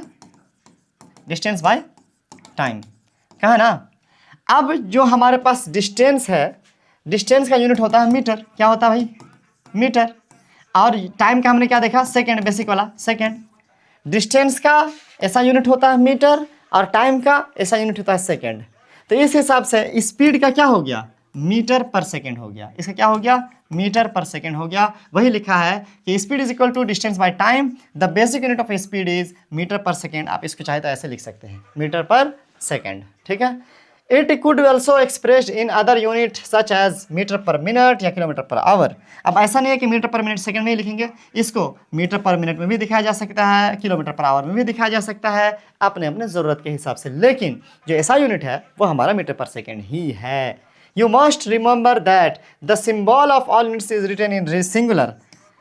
इसका मतलब क्या हुआ कि आप कभी भी किलोमीटर्स नहीं लिखेंगे, सेंटीमीटर्स नहीं लिखेंगे, है ना। 50 किलोमीटर को 50 किलोमीटर्स नहीं लिखेंगे, ऐसे नहीं लगाएंगे, ये गलत है। सेंटीमीटर्स में नहीं लगाएंगे, सीधे सीधे 50 किलोमीटर या 8 सेंटीमीटर ऐसे लिखेंगे। अच्छा, थोड़ा बीच में स्पेस भी एक ठो, ये भी याद रखेंगे। Boojho is wondering how many seconds there are in a day and how many hours in a year, can you help him. अरे भैया कोई बात नहीं, बूझो क्या कह रहा है कि एक दिन में कितना सेकंड होता है, तो दिन में 24 घंटा। 24 घंटे को 60 से गुना करो तो मिनट बन गया, मिनट को 60 से गुना करो तो सेकंड बन गया। अब इसे गुना कर लेना, जितना भी हो, 8 17,000 तो हो ही जाएगा। उसके अलावा कह रहा है कि हाँ मैंने आवर्स इन ईयर, कितना घंटा एक साल में। तो एक साल में 365 दिन, लीप ईयर नहीं ले रहे, ऐसे ले रहे, नॉर्मल सा ले रहे। और उसमें 365 दिन में 365 गुना 24, है ना, 6-7 हज़ार होगा जो भी होगा। तो 365 गुना 24 हो गया, एक साल में इतने घंटे होते हैं। तो कैलकुलेशन आप कर चाहो तो कर सकते हो। हम बिहारी लोग हैं, हम नहीं करेंगे। ले भाई, अगला टॉपिक है, नहीं, different units of time are use depending on the need. अब जैसे ज़रूरत है उस हिसाब से। It convenient to express your age in years rather than days और इन आवर। अब जाहिर सी बात है कि ये ज़्यादा ईजी है कि आप अपना एज किस में बताएं, आप अपना एज बताएं ईयर में, कि भाई मैं 15 साल का हो गया, 20 साल का हो गया, 25 साल का। अगर आप मान लीजिए कि दिन में बताएंगे तो क्या हो जाएगा, बहुत लंबा नंबर हो जाएगा कि मैं, है ना, 6,783 दिन का हूँ। भाई समझने वाले को भी पता नहीं चलेगा कितना दिन का ये, और फिर बोलने वाला भी याद करता फिरेगा, रोज एक दिन बढ़ाएगा। अच्छा 784 हो गया आज, ठीक है। तो ये कहने का मतलब है कि आप अगर घंटा, फिर घंटे बताना तो हज़ार बताना, हज़ार लाख में बताना, इतना घंटा हो गया भैया। तो कुल मिला के बात यह है कि ये कोई होशियारी नहीं है कि कोई अपना एज किसे बताए, सेकेंड में बताए, है ना। क्या बताना पड़ेगा, ईयर में बताना पड़ेगा। 13 साल का हो, बात खत्म, 1 साल तक बोल सकते हो, ठीक है। हाँ, वैसे हम लड़का लोग जो है सीधा सीधे ही बोलते हैं, वो बस्ती वाला सुने भी। It will not be wise to express a year time taken by to cover the distance by between your homes and your school। अब क्या कह रहा है, अब ये कोई होशियारी नहीं होगी कि आप अपने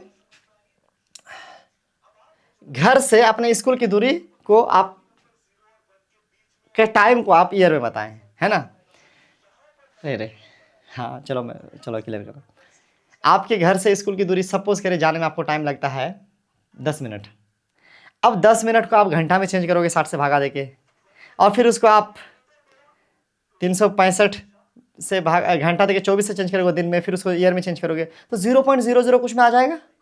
तो आप अपने घर से स्कूल जाने का टाइम को, टाइम की बात करें ना, हाँ टाइम को आप ईयर में बताएंगे तो क्या बोला 0.0 इतना इतना ईयर लगता है हमें अपने घर से स्कूल जाने में। सामने वाला बोला कितना लगता है यार, सही सीधा सीधे बोलो ना, क्या कर रहे हो, बात क्यों घुमा रहे हो, दिमाग खराब कर रहे हो, चल निकल यहाँ से। तो कुल मिलाकर के बात यह है कि ये होशियारी नहीं होगी। हम अपने ज़रूरत के हिसाब से ही क्या करते हैं बच्चों, हम अपने ज़रूरत के हिसाब से ही यूनिट चूज करते हैं। हाउ स्मॉल और large is time interval of 1 second, कितना है ना 1 सेकेंड कितना बड़ा टाइम है, कितना देर को 1 सेकेंड कहते हैं। इसके बारे में एक यहाँ पर कहा गया कि अगर आप 2001 बोलोगे, 2001 2001 तो ये बोलने में जितना टाइम लग रहा है यही टाइम लगभग 1 सेकेंड है। आप चाहो तो क्या कर सकते हो, इसको ऐसे कैलकुलेट कर सकते हो घड़ी में देख करके 2001 2002 2003 2004 इस तरह से करके आप जो है 2010 तक गिनो तो आपको लगभग 10 सेकंड लगेंगे। इसका मतलब हो गया कि एक एक यूनिट को एक एक बार बोलने में हमको लगभग 1 सेकंड लगा।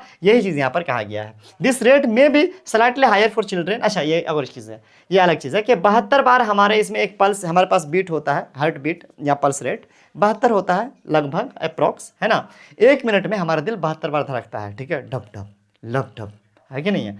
तो कह रहा है कि तो 10 सेकंड में उस हिसाब से 72/60 यानी 12 बार 10 सेकंड में, ठीक है, 12 बार 10 सेकंड में लगभग। अब कह रहा है कि ये रेट जो है थोड़ा बहुत 19-20 हो सकता है, बच्चे लोग का थोड़ा ये ज़्यादा होता है हार्ट बीट, ठीक है, तेज़ी से, छोटा होता है थोड़ा सा तो कहीं ना कहीं फास्टर होता है ऑक्सीजन बराबर करने के लिए। 10 सेकंड में लगभग 12 बार। कह रहा है कि पहले wondered how times was measured when pendulum clock we are not available. कैसे लोग नापते थे, तो उस वक्त दूसरे किस्म की घड़ियाँ थी, है कि नहीं है, वही देखें क्या अभी। कह रहा है कि many times measuring devices were used in different parts of the world before the pendulum clock, है ना, बिकम पॉपुलर। जैसे कि sundial, water clock and sand clock are some example of such devices. Different designs of these devices were develop in different parts of the world. कह रहा है क्या कुछ ऐसी भी घड़ियाँ थी, सन डायल सूरज की रोशनी से घड़ी जो है काम करता था, मतलब सूरज की रोशनी से शैडो से टाइम पता लगाते थे। वाटर क्लॉक्स पानी में कुछ करते होंगे, खिलौना उलौना टाइप का। सैंड क्लॉक बालू से, है ना, बालू से ऊपर फोटो दिया था क्या, नीचे दिया है आई थिंक, ये देख लीजिए, ये हमारे पास है सनडायल, एक है दिल्ली में जंतर मंतर। उसके अलावा ये हमारे पास है सैंड क्लॉक और ये हमारे पास है ना वाटर क्लॉक। ये हमारे पुराने ज़माने में एंसेस्टर लोग इस तरह से कुछ यूज़ करते थे, पता नहीं कैसे काम करता, क्या करेंगे इससे, क्या हमारे पास आसान वाला अच्छा सा डिवाइस आ गया, ये सब पीछे दिमाग क्यों लगाना। एक एक्टिविटी दिया है कि एक स्ट्रेट लाइन बनाना है ना ग्राउंड पे। अच्छा ये हम बाद में करेंगे, पहले इसको देख लेते हैं, एक्टिविटी बाद में करेंगे, पहले क्या लिखा है, the smallest time interval that can be measured, है ना, measured with commonly available clock in watches is 1 second. जाहिर सी बात है कि हम घड़ियां में आमतौर पर 1 सेकंड सबसे छोटा नाप सकते हैं। हाइवर ना special clocks are available that can measure time intervals smaller than the 1 second. अब ऐसी घड़ियां भी मौजूद है, आज साइंस एंड टेक्नोलॉजी इतना डेवलप कर चुका है, ऐसी घड़ियां भी मौजूद है जो 1 सेकंड से कम यानी उससे छोटे टाइम को भी नाप सकती हैं। Some of this clocks are can measure time interval smaller one in, है ना, मिलियंथ और इवन बिलियंथ। भाई 1 सेकेंड का मिलियन टुकड़ा में से एक हिस्सा, 1 सेकेंड का बिलियन हिस्सा में से एक हिस्सा, इतने छोटे टाइम को भी नापा जा सकता है आजकल की घड़ियों से। अब यह कह रहा है कि you might have heard that time micro second, है ना, 10⁻⁻6 10⁻⁻6 माइक्रो सेकेंड आपने सुना होगा, नैनो सेकेंड 10⁻⁹, है ना। 1 micro second is 1 millionth of a second, मतलब 1 माइक्रो सेकेंड का मतलब होता है 1 सेकेंड का 1 मिलियन यानी 10 लाख हिस्सा करके उसका एक हिस्सा 1 मिलियन 1 माइक्रो सेकेंड कहा जाता है। भाई ये कितना छोटा है, 1 सेकेंड तो हम 2001 बोलेंगे तो 1 सेकेंड हो गया। उस 1 सेकेंड के टाइम को अगर आप 10 लाख हिस्सा करें तो एक हिस्सा होगा, उसको हम कहते हैं क्या, माइक्रो सेकेंड। भाई इतना छोटा टाइम को भी आज के टाइम पे नापा जा सकता है, जबकि मोबाइल में जो अवेलेबल है वो थोड़ा बहुत 10 हिस्सा 20 100 हिस्सा नाप सकती है 1 सेकंड का। Clock that measure such small time intervals used for scientific research, है ना, भाई टाइम डिलेशन वगैरह थोड़ा बहुत जो होता है उसके लिए रिसर्च में यूज होता होगा। The time measuring devices used in sports can measure the time interval that are 1/10 और 100 ऑफ द सेकेंड। अब जो डिवाइसेस खेल में इस्तेमाल होता है लैब में आमतौर पर हमारे स्कूल्स में या मोबाइल में जो हमारे पास स्टॉप वॉच है उसमें भी क्या होता है, आमतौर पर हम कह सकते हैं 1 सेकेंड का 10वां हिस्सा, 1 सेकेंड का 100वां हिस्सा जो है नापा जा सकता है। On the other hand times historical events are stated in terms of centuries, millenniums, है ना भाई, ये 100 साल, 1000 साल, ये सब भी नापते थे। The ages of stars and planets are often expressed in billions of years, है ना। तो स्टार प्लैनेट का यूज़ को बिलियन ईयर में नापते हैं, पता नहीं, मतलब एक तरफ छोटे की बात कर रहे हैं और एक तरफ बड़े की बात कर रहा है, ठीक है। कि इस तरह से हम अलग अलग टाइम नापने के लिए जो स्केल इस्तेमाल करते हैं। Can you imagine that the range of time intervals that we have to deal with. नहीं इमेजिन करेंगे, क्या करेगा। ले, जो एक्टिविटी दिया था वो यही एक्टिविटी है कि आपने क्या करना है, एक लकीर खींच लेना है। मान लो यहीं पे हम खींच लेते हैं, अपने दोस्त को उस लकीर से 1 मीटर या 2 मीटर जो भी बोला है 2 मीटर दूर बैठा देना है, बैठा दिए। और अपने दोस्त को क्या करना है, बोलना है कि वहाँ से गेंद आहिस्ता छोड़े, वो मतलब ऐसे धकेल, एकदम स्पीड से आहिस्ता से गेंद को छोड़े, ठीक। और आपने ना बस टाइम देखना है, ठीक। क्या करना, टाइम देखना है कि जब वो लकीर को गेंद पार करे, वहाँ से लेकर के जब तक गेंद रुक ना जाए, वहाँ तक का डिस्टेंस आपको फीता उता से नाप लेना है, ठीक है। मान लीजिए कि ये 2 मीटर गया, ठीक है। और क्या करना है, उसके कितना टाइम लगा ये गेंद को इस लाइन से लेके इस लास्ट रेस्ट तक आने में कितना टाइम लगा। मान लीजिए इसको लगा 50 सेकेंड, क्या लगा, 50 सेकेंड लगा, ठीक है, या जितना भी लगा। तो ये आपको मेज़र कर लेना है। इसी तरह और भी कई बार आपको इसको रिपीट करना है और हर बार इसको करना है। और आपके पास जब डिस्टेंस है और आपके पास जब टाइम है तो आप क्या कर सकते हो, आप स्पीड निकाल सकते हो। स्पीड बराबर क्या होता है, स्पीड बराबर होता है डिस्टेंस बाय टाइम। आपके पास डिस्टेंस है 2 मीटर, है ना, और टाइम है आपके पास 50 सेकेंड, तो 2/50 metre per second, 2/50 metre per second आपका स्पीड हो गया। यही चीज़ कह रहा है, यानी 1/25 यानी 0.004, है ना। ले भाई, major the distance between the point in which the ball, वही सब चीज़ें अब लिखी गई हैं। मैं क्या बोलूँ, मैं तो बता ही दिया एक्टिविटी का सब कुछ। ले आगे देखते हैं। कह रहा है कि you may now like to compare your speed of walking और cycling with that of your friends. You need to know the distance of this school from your home और फ्रॉम सम अदर पॉइंट्स। अगर आप मान लीजिए आपने cycling का speed है, अगर आप अपने दोस्त से कंपेयर करना चाहते हो कौन तेज़ साइकिल चलाता है, तो आपके घर से आपके स्कूल तक की दूरी आपको मान लीजिए पता है कि चलो 2 किलोमीटर की दूरी है। फिर आप टाइम देख के निकलो घर से कि कितना बजे आप निकलते हो घर से। फिर वहाँ जब पहुँचो तो टाइम देख लो कि अच्छा 5 मिनट लगा, अच्छा 7 मिनट लगा। फिर डिस्टेंस को टाइम से डिवाइड करो और आप इसका स्पीड अपने दोस्त से कंपेयर कर सकते हो, है ना, कि कौन किस में क्या कितना है दम। वही सब चीज़ें हैं, वही आप डाटा लिखना है। सपोज करें कि आप कुणाल हैं, है ना, लिख दीजिए भाई। आप मान लीजिए खुशी हैं, लिख दीजिए बहन है। गलत बोल दिएगा। आगे बढ़ते हैं। कुल मिलाकर के बात यह है कि आप लिख लीजिए भैया 2-4 लोगों का, जिसका भी आप लिखना चाहें। मैं तो इन्हीं का लिखना चाहूँगा, इसकी स्पीड देखना चाहूँगा। पसीना आ रहा है। पानी पी लें क्या, एक घूंट। अरे अभी 1 घंटे का क्लास हुआ है बस।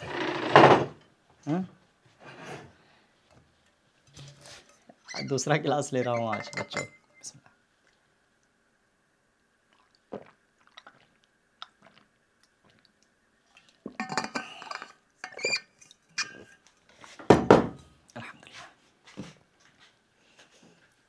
Let's go. कह रहा है कि टेबल 9.4 किलोमीटर पर आवर। अच्छा, स्पीड को किलोमीटर पर आवर में कौन सा, table 9.4 in kilometre per hour, you can calculate the speed in metre per second. अच्छा, नीचे कोई दिया हुआ है शायद, देखते हैं। वो किलोमीटर पर आवर में दिया हुआ उसकी स्पीड है। रॉकेट्स लॉन्चिंग, अच्छा ये दिया है, ये बाद में देख रहे हैं, पहले इसको पढ़ लेते हैं।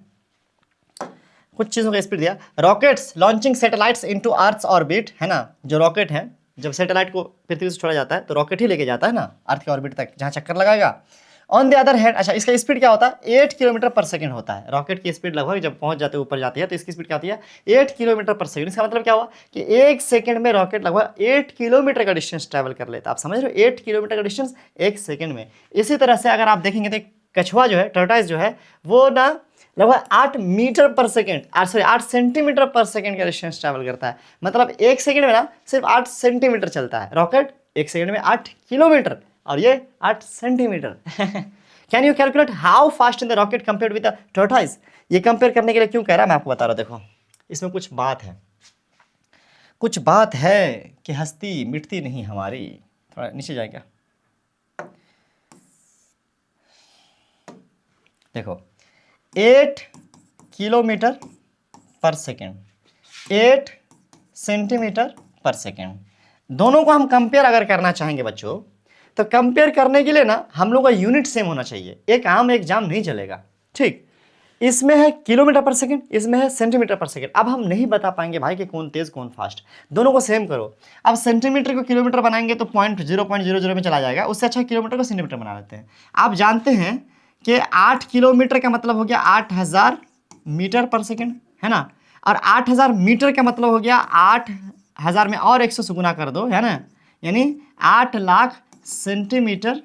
अच्छा, मीटर और सेंटीमीटर में, हाँ मीटर में सेंटीमीटर, 100 का फर्क है, सेंटीमीटर पर सेकेंड। तो आप क्या कह सकते हैं कि 8 किलोमीटर पर सेकेंड ही 8 लाख मीटर पर सेकेंड, ऐसे 8000 मीटर पर सेकेंड है, और 8 किलोमीटर पर सेकेंड ही 8 लाख मीटर पर सेंटीमीटर पर सेकेंड है। अब ये भी सेंटीमीटर पर सेकेंड, ये भी सेंटीमीटर पर सेकेंड, ये भी 8, ये भी 8, फर्क कितने का है? 1 लाख का। फर्क कितने का है? 1 लाख का। यानी हम कह सकते हैं कि कछुए के चाल से, है ना, 1 लाख गुना ज़्यादा स्पीड होता है किसका? सैटेलाइट और रॉकेट का। यही है बस जो है। ठीक, आप इसको ध्यान रखिएगा। तो कंपेयर करने के लिए हमें ये सवाल इसीलिए दिया गया कि कंपेयर करने के लिए हमें यूनिट सेम होना चाहिए, अदरवाइज हम कैलकुलेट नहीं कर पाएंगे। अब देखो यहाँ पर एक और बात कह रहा है कि once you know the speed of an object you can find the distance moved by its given time, और you have to do to multiply the speed by the time, thus the distance. अब यहाँ पर क्या कह रहा है कि आपको फॉर्मूला तो एक ही पता है, कौन सा, कि स्पीड बराबर जो होता है वो डिस्टेंस बाय टाइम होता है। लेकिन मान लो आपको ना क्या दिया हुआ है कि डिस्टेंस पता करना है, distance moved bye given time. तो आपने क्या करना है कि डिस्टेंस पता करने के लिए इसको आप इधर भेज दो टाइम को, तो स्पीड गुना टाइम हो जाएगा। देखो डिस्टेंस बराबर क्या हो गया? स्पीड गुनी टाइम हो जाएगा, स्पीड मल्टीप्लाई टाइम। इस तरह से अगर आपको टाइम पता करना है तो टाइम को इधर लाओ, स्पीड को इधर लाओ, यानी डिस्टेंस बाय स्पीड।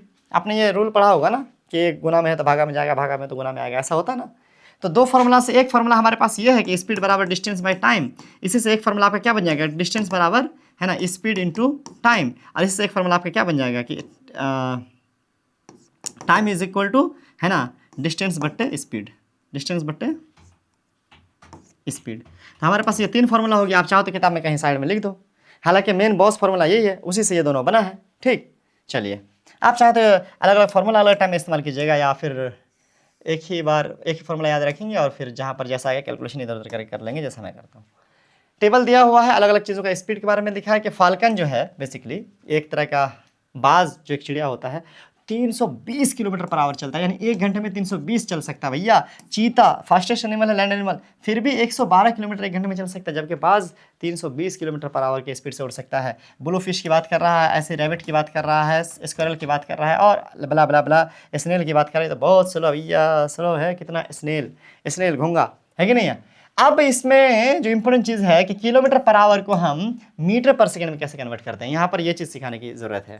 तो बेसिकली बच्चों आपको पता होना चाहिए कि किलोमीटर पर आवर को मीटर पर सेकंड अगर बनाना है तो हम जानते हैं कि किलोमीटर और मीटर में कितना का फ़र्क है? 1000 का फ़र्क है। और आवर और सेकंड में कितना का फ़र्क है? 260 का फ़र्क है, एक तो घंटा के लिए, एक तो मिनट के लिए, हाँ एक तो मिनट के लिए, एक तो सेकंड के लिए। तो इस हिसाब से अगर देखा जाए तो 1000 बट्टे 3600 हमारे पास आ रहा है मीटर पर सेकंड, यानी 1 किलोमीटर पर आवर बराबर 1000 बट्टे 3600 मीटर पर सेकंड। यानी ये 2 जीरो कैंसिल, ये 18 और ये 5, यानी 5 बट्टे 18 मीटर पर सेकंड। यानी हम कह सकते हैं कि 1 किलोमीटर पर सेकंड पर आवर बराबर ही 5 बट्टे 18 मीटर पर सेकंड होता है। ये चीज़ आप देख लीजिए, आप चाहें तो इसको कॉपी में नोट कर लीजिएगा। अब हम क्या करेंगे, जब भी हमारे पास किलोमीटर पर आवर होगा तो हम उसको बस 5 बट्टे 18 से गुना करेंगे और हमारा मीटर पर सेकंड बन जाएगा। ठीक, आप चाहे तो इसको ट्राई कर सकते हैं। जैसे आपके पास 112 है, ये किलोमीटर पर आवर है, 112 क्या अभी किलोमीटर पर आवर है, इसी को आप चाहे तो मीटर पर सेकंड कैसे बना सकते हैं? 112 बट्टे 112 अरे रे को आपने गुना कर देना है 5 बट्टे 18 से, तो ये हो गया अभी मीटर पर सेकंड। अब जो भी होगा कैलकुलेशन इसका आप कर लीजिएगा, जोड़ घटाओ गुना भागा, वो एक अलग चीज़ है, हम बिहारी हमको नहीं आती है।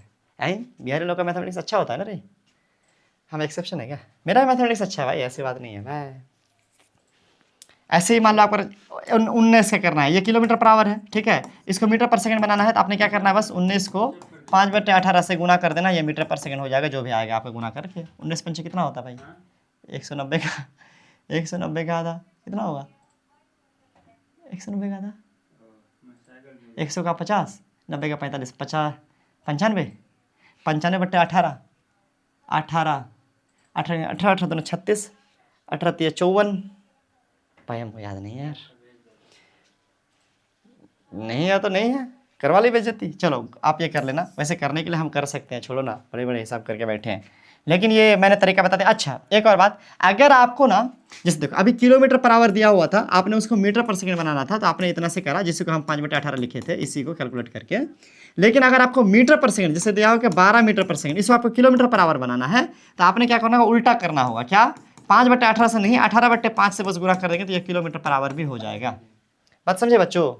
मतलब मीटर पर सेकंड को भी अगर आप किलोमीटर पर आवर में बनाना चाहे उल्टा, तो आपको बस 5/18 की जगह 18/5 से गुना कर देना है, वो भी एक तरीका है, ये भी चीज़ एक्स्ट्रा में आप जान लो। आगे बढ़ते हैं। अच्छा ये चीज़ कहीं ऊपर में कुछ लिखा हुआ क्या इसके बारे में? ओ ये चीज़ है, तो यहाँ पर थोड़ा छूट गया अरे भाई। Time taken is called distance by speed, है ना। Boojho wants to know whether there are any device that measure the speed. कोई डिवाइस, कोई मशीन है? यस, स्पीडोमीटर एक मशीन है। You might have seen a meter fitted on a top of scooter और a motorcycle. Similarly meters can be seen on the, है ना, dashboard of a car. Car और meter, car और में, गाड़ी वाले में मीटर तो होता ही, आपने देखा ही होगा।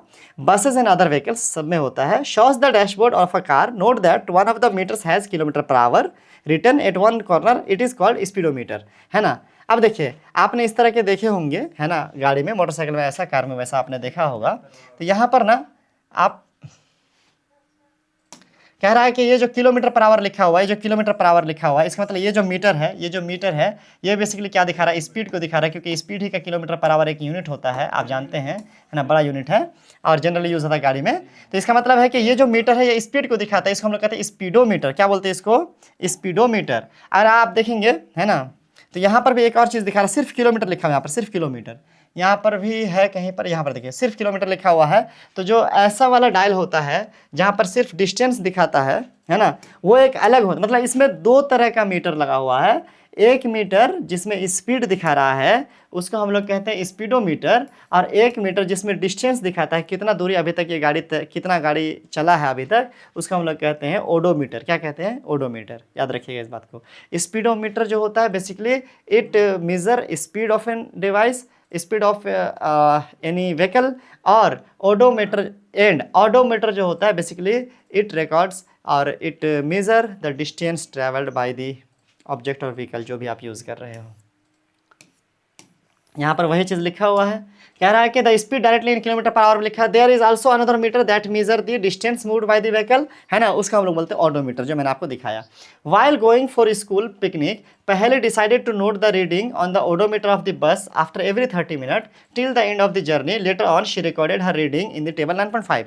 अब पहले एक लड़की है जो पिकनिक पे निकली है अपने घर से, और वो क्या कर रही है बेसिकली, जितना दूर जा रही है हर एक कुछ टाइम के बाद बस के ओडोमीटर से, जिसमें डिस्टेंस दिखाता है कितना दूर अभी तक आई है, वो नोट कर रही है। Can you tell how far was the picnic spotted from the school. उसके बाद कह रहा है क्या, यहाँ पर कुछ सवाल कर रहा है कि उसका डिटेल ये है जो वो रिकॉर्ड करी है। अब इसके हिसाब से आपसे कुछ सवाल कर रहा है, क्या आप ये बता सकते हैं कि वो जो कैलकुलेट करी है ना, इस can you calculate the speed of the बस, क्या आप स्पीड बता सकते हैं? जवाब है यस, हम देखेंगे अभी, है ना। Can you tell how far was the picnic spot from the school, school से पिकनिक स्पॉट कितना दूर था, क्या आप बता सकते हैं? यस बता सकते हैं, अभी देखेंगे।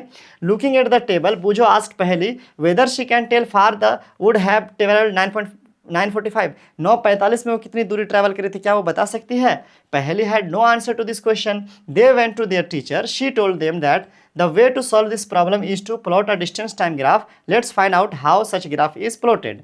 अब उसके टीचर ने बताया कि ऐसे कंसेप्ट के लिए हम लोग को एक ग्राफ बनाना पड़ता है, उसके बारे में हम बात करेंगे। ये क्या है थोड़ा सा इसको समझिए। यहाँ पर देखिए वो क्या करी, ये टेबल बनाई बेसिकली ओडोमीटर से देख करके। अब इस टेबल में क्या है, वो 8 बजे स्कूल से निकली, उस वक्त गाड़ी के ओडोमीटर में इतना लिखा हुआ था कि 36,540 किलोमीटर। तो उस वक्त वो कोई ट्रैवल नहीं कर रही थी, अभी शुरू में इतना उठा हुआ था। लेकिन जब 8:30 बजे यानी आधे घंटे के बाद वो देख रही है कि ये 40 जो है 60 हो गया, यानी कितना किलोमीटर चल गई, 20 किलोमीटर चल गई। फिर अगले आधे घंटे में देखी कि 9 बजे जो है और 20 किलोमीटर चल गई, मतलब 40 हो गया टोटल, और 20 अगले में इस तरीके से 60, और 20 अगले में इस तरीके से 80 किलोमीटर चली गई। तो हमसे जो एक सवाल था कि क्या आप इसका स्पीड बता सकते हैं, जवाब है yes. Total distance 80 kilometre travel करा है ना। बाई टोटल टाइम उसको कितना लगा है, 8 बजे से लेकर 10 बजे तक 2 घंटा लगा है, तो हम कह सकते हैं 40 किलोमीटर पर आवर, 20×2 40 हुआ ना, 40 किलोमीटर पर आवर इसका स्पीड है। एक सवाल का जवाब मिल गया। कह रहा है क्या पिकनिक स्पॉट जो है उसके स्कूल से कितना दूर है, तो 0 किलोमीटर से कहाँ तक ट्रैवल करा, 80 किलोमीटर था। पिकनिक स्पॉट उनका 80 किलोमीटर है। तीसरा सवाल था हमारे पास कि क्या वो 9:45 है ना, क्या टाइम बता सकते हैं 9:45 में कितना दूर जो है गाड़ी पहुंचाई, कितने किलोमीटर वो ट्रैवल कर ली थी। जवाब है यहाँ पर नहीं, क्योंकि 9 9:30 का दिया हुआ है और 10 का दिया हुआ है, तो हम 9:45 का बीच का कैसे बताएंगे, है कि नहीं है। तो इसी के लिए हम लोगों को टाइम ग्राफ के बारे में थोड़ा जानना है। तो अभी हमारे पास जो अगला टॉपिक है उसका टॉपिक का नाम क्या है बच्चों, डिस्टेंस टाइम ग्राफ। क्या नाम है, डिस्टेंस टाइम ग्राफ, और इसी कॉन्टेक्स्ट में हम बात करेंगे। अभी ये टॉपिक थोड़ा ज़्यादा इंपॉर्टेंट है, ऊपर क्लास में भी पूछा जाता है, और इस टॉपिक को सीरियस होकर थोड़ा समझना है, अच्छा टॉपिक है। उससे पहले आपको यहाँ पर दिखाया गया है कि डिस्टेंस टाइम ग्राफ के अलावा भी कुछ ग्राफ होते हैं। जैसे एक होता है बार ग्राफ, इसको बोलते हैं हम लोग बार ग्राफ। यहाँ पर देखिए इसको बार ग्राफ बोलते हैं। इसमें ऐसे बार डंडा से दिखाते हैं हम किसी इन्फॉर्मेशन को, जैसे कि एक क्रिकेट मैच में ओवर में कितना रन बना है उसको दिखाने के लिए ऐसा बनाया गया है। इस तरह के बार ग्राफ इजीली अंडरस्टैंडेबल होते हैं और ये इंटरेस्टिंग भी होते हैं देखने में। तो आप देखिए इसको पढ़ते कैसे, रीड कैसे करते हैं। पहला ओवर, इधर ओवर लिखा है तो ये सब ओवर है। पहला ओवर में कितना रन बना है, तो देखिए इसकी हाइट कितनी है, 1 है, यानी 1 रन बना है। दूसरे ओवर में हाइट देखिए, दूसरे ओवर में हाइट 5 तक है, यानी दूसरे ओवर में 5 रन बना है। सबसे देखिए चौथा ओवर में सबसे ज़्यादा हाइट है, मतलब चौथे ओवर में जो है 10 रन बना है। इस तरीके से आप क्या कर सकते हैं, इसको रीड कर सकते हैं, और ऐसे ये काम करता है। आप भी अपना कोई बार ग्राफ किसी इन्फॉर्मेशन का बना सकते हैं। इसके अलावा एक दूसरे तरह का भी होता है जिसका नाम क्या होता है, पाई चार्ट, है ना। कह रहा है क्या, the type of graph shown in figure 9.1 is known as the bar graph, ये जो ऊपर था। Another type of graph represented in pie chart, है ना। The graph shown in figure 9.10 is an example of line graph. अच्छा, line graph नीचे आएगा। The distance time graph is a line graph. अब ये चीज़ आप याद रख लेंगे कि डिस्टेंस टाइम ग्राफ कैसा ग्राफ है, लाइन ग्राफ है। एक ग्राफ कैसा पढ़े, बार ग्राफ। एक और ग्राफ कैसा पढ़ेंगे, पाई चार्ट। तो 3 किस्म की चीज़ों के बारे में यहाँ पर बात हो रही है। ठीक, हम लोग यहाँ पर बात करेंगे डिस्टेंस टाइम ग्राफ की, जो एक्चुअल में क्या है, लाइन ग्राफ है। लेकिन उसके अलावा बार ग्राफ भी आपने देखा और पाई चार्ट भी देखते हैं नीचे थोड़ा सा। ये देखिए ये पाई चार्ट है। पाई चार्ट में कैसे दिखाया गया है, पाई चार्ट में इसको थोड़ा 3D में दिखाया गया। आप चाहे तो इसी चीज़ को क्या कर सकते हैं, सर्कुलर में ऐसे प्लेट जैसा 2D में देख सकते हैं। मान लीजिए क्या कि आपके स्कूल में 3 कैटेगरी के बच्चे हैं। 50% बच्चे ऐसे हैं जो 12-13 साल की उम्र के हैं, या 10 से 12 साल की उम्र के हैं, 50% बच्चे, ठीक है। मान लीजिए क्या कि 13-14 साल के जो है ना, ये आपके स्कूल में 27% बच्चे हैं। सपोज करिए कि 14+ आपके क्लास में ना, क्लास की बात करें चलो, कि 23% बच्चे, 100% हो गया। अब इसको हम लोग चार्ट में कैसे दिखाएंगे, 50 मतलब आधा, तो आधा यहाँ पर हम क्या कर सकते हैं, एक कलर ले सकते हैं, ठीक है, कि इतने बच्चे हो गए हमारे पास, कितना, 10 to 12 वाले, ठीक है। उसके अलावा हम कह सकते हैं क्या कि 13 to 14 वाले 27, इसका बीच नहीं होगा, थोड़ा ज़्यादा है ना, तो हमारे पास ये हो गया 27 जो है 13 to 14 वाले हो गए। उसके बाद जो हमारे पास बच गया है ना, ये हमारा कैसा हो गया, ये हमारा हो गया 14+ वाले हो गए, ठीक है। तो कुल मिलाकर के बात यह है कि हम इस तरीके से भी दिखा सकते हैं। यहाँ पर 3D में दिखाया गया है कि हमारे एयर में टोटल जो गैसेज हैं उसमें 74% नाइट्रोजन, 78% नाइट्रोजन है। तो एक मेजर सा हिस्सा जो है आप देख सकते हैं नाइट्रोजन का है। उसके अलावा 21 ऑक्सीजन और 1% का जो अदर गैसेज है उसका एक छोटा सा हिस्सा 3D में दिखाने की कोशिश की गई है। कहने का मतलब है कि ये एक बार ग्राफ है बच्चों। ये क्या है, एक बार ग्राफ है। और इस तरह का ग्राफ भी यूज़ होता है किसी भी क्वांटिटी को दिखाने के लिए, किसी भी चीज़ का आप ऐसा बना सकते हैं। अब एग्जैक्टली इसको बनाने के लिए जो सीखना पड़ता है मेथड, मैथमेटिक्स में कहीं पढ़ लीजिएगा। आपको अगर मुझसे ही सीखना है तो आप चाहें तो कमेंट कर सकते हैं, मैं देखूंगा, अलग से वीडियो इसको बना दूंगा कि कैसे कैलकुलेशन करके निकालते हैं, कैसे एग्जैक्टली बनाते हैं सही से, वो एक अलग टॉपिक है। चलिए, ये हमारे पास क्या है, ये हमारे पास लाइन ग्राफ है। यही से हम डिस्टेंस टाइम ग्राफ के बारे में शुरू करेंगे। अब इसको समझिए कि इसको रीड कैसे करते हैं, पहले ये देखिए, फिर हम लोग इसको बनाना सीखेंगे, ठीक है। तो इधर एज लिखा है ना, बच्चों का 2 साल, 4 साल, 6 साल, 8 साल एज लिख दिया है। उसके अलावा अगर आप देखेंगे है ना, तो इधर जो है वेट लिखा है कि 2 साल के बच्चे का वेट कितना है, तो लगभग 10 kg है। 12 साल के बच्चे का वेट लगभग कितना है ना, लगभग 30 kg है। ऐसे ही 22 साल के बच्चे का वेट लगभग कितना है, लगभग 70 kg के आसपास है। तो ये हम लोग इस तरीके से देखते हैं, इधर से जिसका देखना है उसके सीधा लाइन है ना, और उसके सीधा लाइन इधर लेके जाइए। इधर से जिसका देखना है उसके सीधा लाइन जाइए, उसको फिर सीधा लेके जाइए, है ना। तो जहाँ पर मिलेगा उस लाइन में, है ना, वही उसका आंसर होगा कि 22 एज वाले का है ना वेट 70, ठीक। अब मेरा लाइन थोड़ा टेढ़ा मेढ़ा हो रहा है इसलिए इधर उधर जो भी हो रहा है, कहने का मतलब है ना। 12 ईयर एज वाले का वेट सीधा कीजिए 30, ऐसे रीड करते हैं, ठीक है इसको। अब ये लाइन स्ट्रेट नहीं है क्योंकि अलग अलग वेरिएशन है इसमें, तो स्ट्रेट नहीं है, ऐसा होता है। ये जो है आपका एक लाइन ग्राफ है। अब इसको क्रिएट करने के लिए कुछ चीज़ें हम लोगों को समझना पड़ता है, उसके लिए यहाँ पर डिटेल दी गई है। हम लोग डायरेक्ट यहाँ पर आएंगे और यहाँ पर समझने की कोशिश करेंगे, है ना। वाह, बढ़िया सा एक ग्राफ पेपर हम लोग को दे दिया है। ग्राफ पेपर में अगर आप देखेंगे तो 4 क्वाड्रेंट होते हैं। अच्छा, 4 क्वाड्रेंट हम बनाते हैं, होते क्या हैं।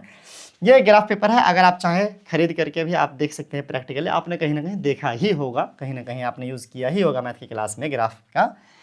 इसमें इस वाले हम लोग अपने मन से मान लीजिए कि एक ऐसा लकीर खींचते हैं और इधर से एक लकीर खींचते हैं, ठीक है, ठीक है, ऐसे खींचते हैं।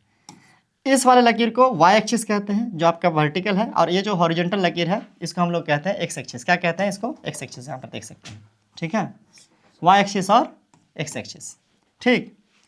अब इसका नाम भी आप दे सकते हैं, जैसे ये क्वाड्रेंट है जो कि एक्स ओ वाई है। इस क्वाड्रेंट की बात करें तो वाई ओ एक्स डैश है, ठीक। इस क्वाड्रेंट की बात करें तो एक्स ओ वाई डैश है, ऊपर वाई नीचे वाई डैश, इधर एक्स इधर राइट लेफ्ट तरफ एक्स डैश। हम इधर नेगेटिव क्वांटिटी को दिखाते हैं, इधर नेगेटिव क्वांटिटी को दिखाते हैं, ऊपर पॉजिटिव को दिखाते हैं और राइट साइड में पॉजिटिव को दिखाते हैं।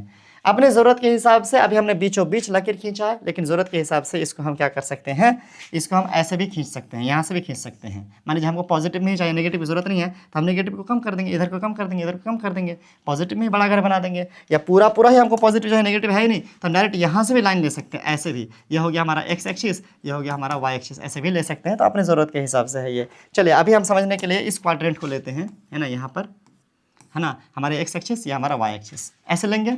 और यहाँ पर जो है ना ये लाइन देखिए लकीर वाला, ये 5-5 सेंटीमीटर का डिस्टेंस को दिखा रहा है, ये 5 सेंटीमीटर, ये 5 सेंटीमीटर, सॉरी 5 कह रहे 1 सेंटीमीटर का डिस्टेंस को दिखा रहा है। आप अपने कॉपी में भी ये डिस्टेंस देख सकते हैं, ठीक है, कि 1-1 सेंटीमीटर पर रहेगा। यहाँ पर 2 ही तो दिखाया है, और भी होते हैं, ठीक।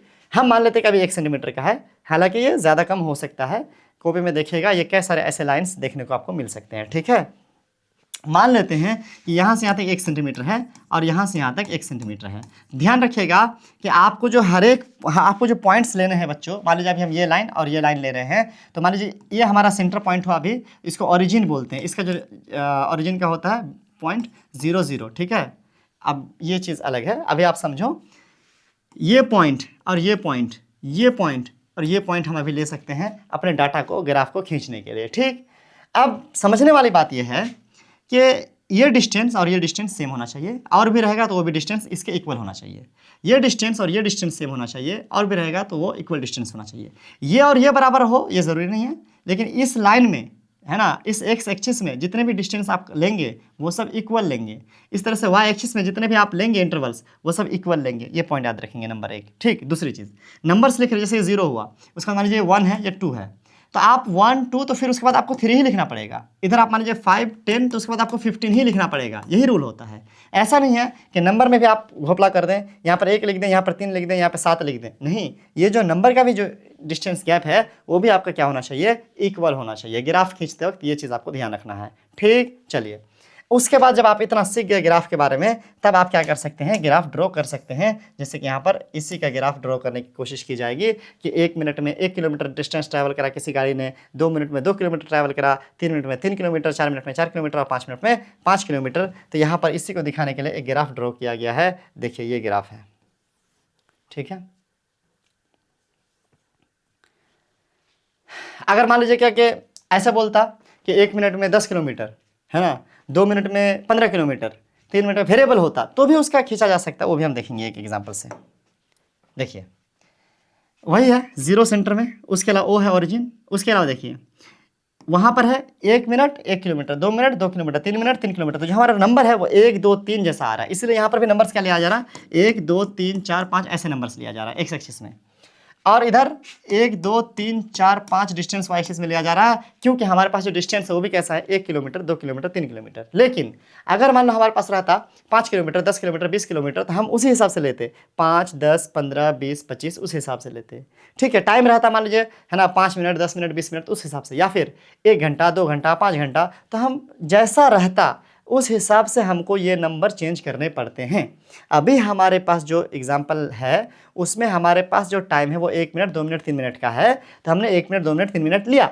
हमारे पास डिस्टेंस 1 किलोमीटर 2 किलोमीटर 3 किलोमीटर है, तो हमने उस हिसाब से लिया। ये बात क्लियर है। चलिए, डिस्टेंस टाइम ग्राफ के बारे में एक और चीज़ आपको जानना है कि हम टाइम को अक्सर नीचे ही रखते हैं, यानी जब भी, अभी देखो ऊपर बार ग्राफ में ओवर और रन की बात थी, तो वहाँ पर आप इधर ओवर उधर रन को कर देंगे, वो एक अलग चीज़ है।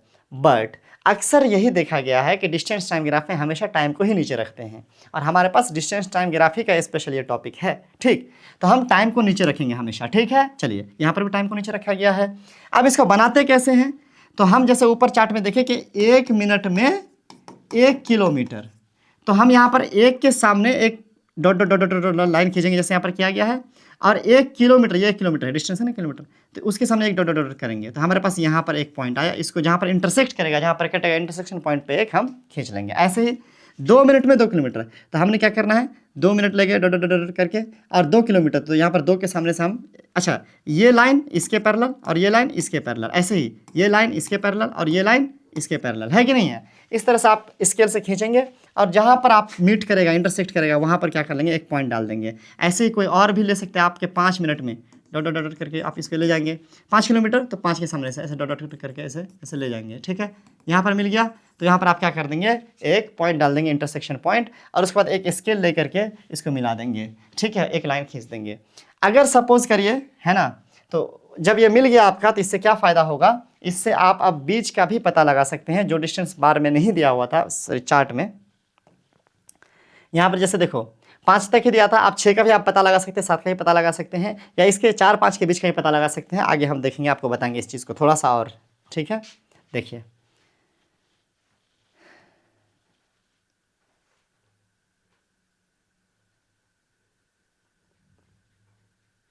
ये क्या था, वो क्या था, ये और वो तो सेम ही लग रहा है। हाँ, मतलब उसी को बढ़ा करके ऐसा लग रहा है, लिखा हुआ है, सेम ही चीज़ तो है।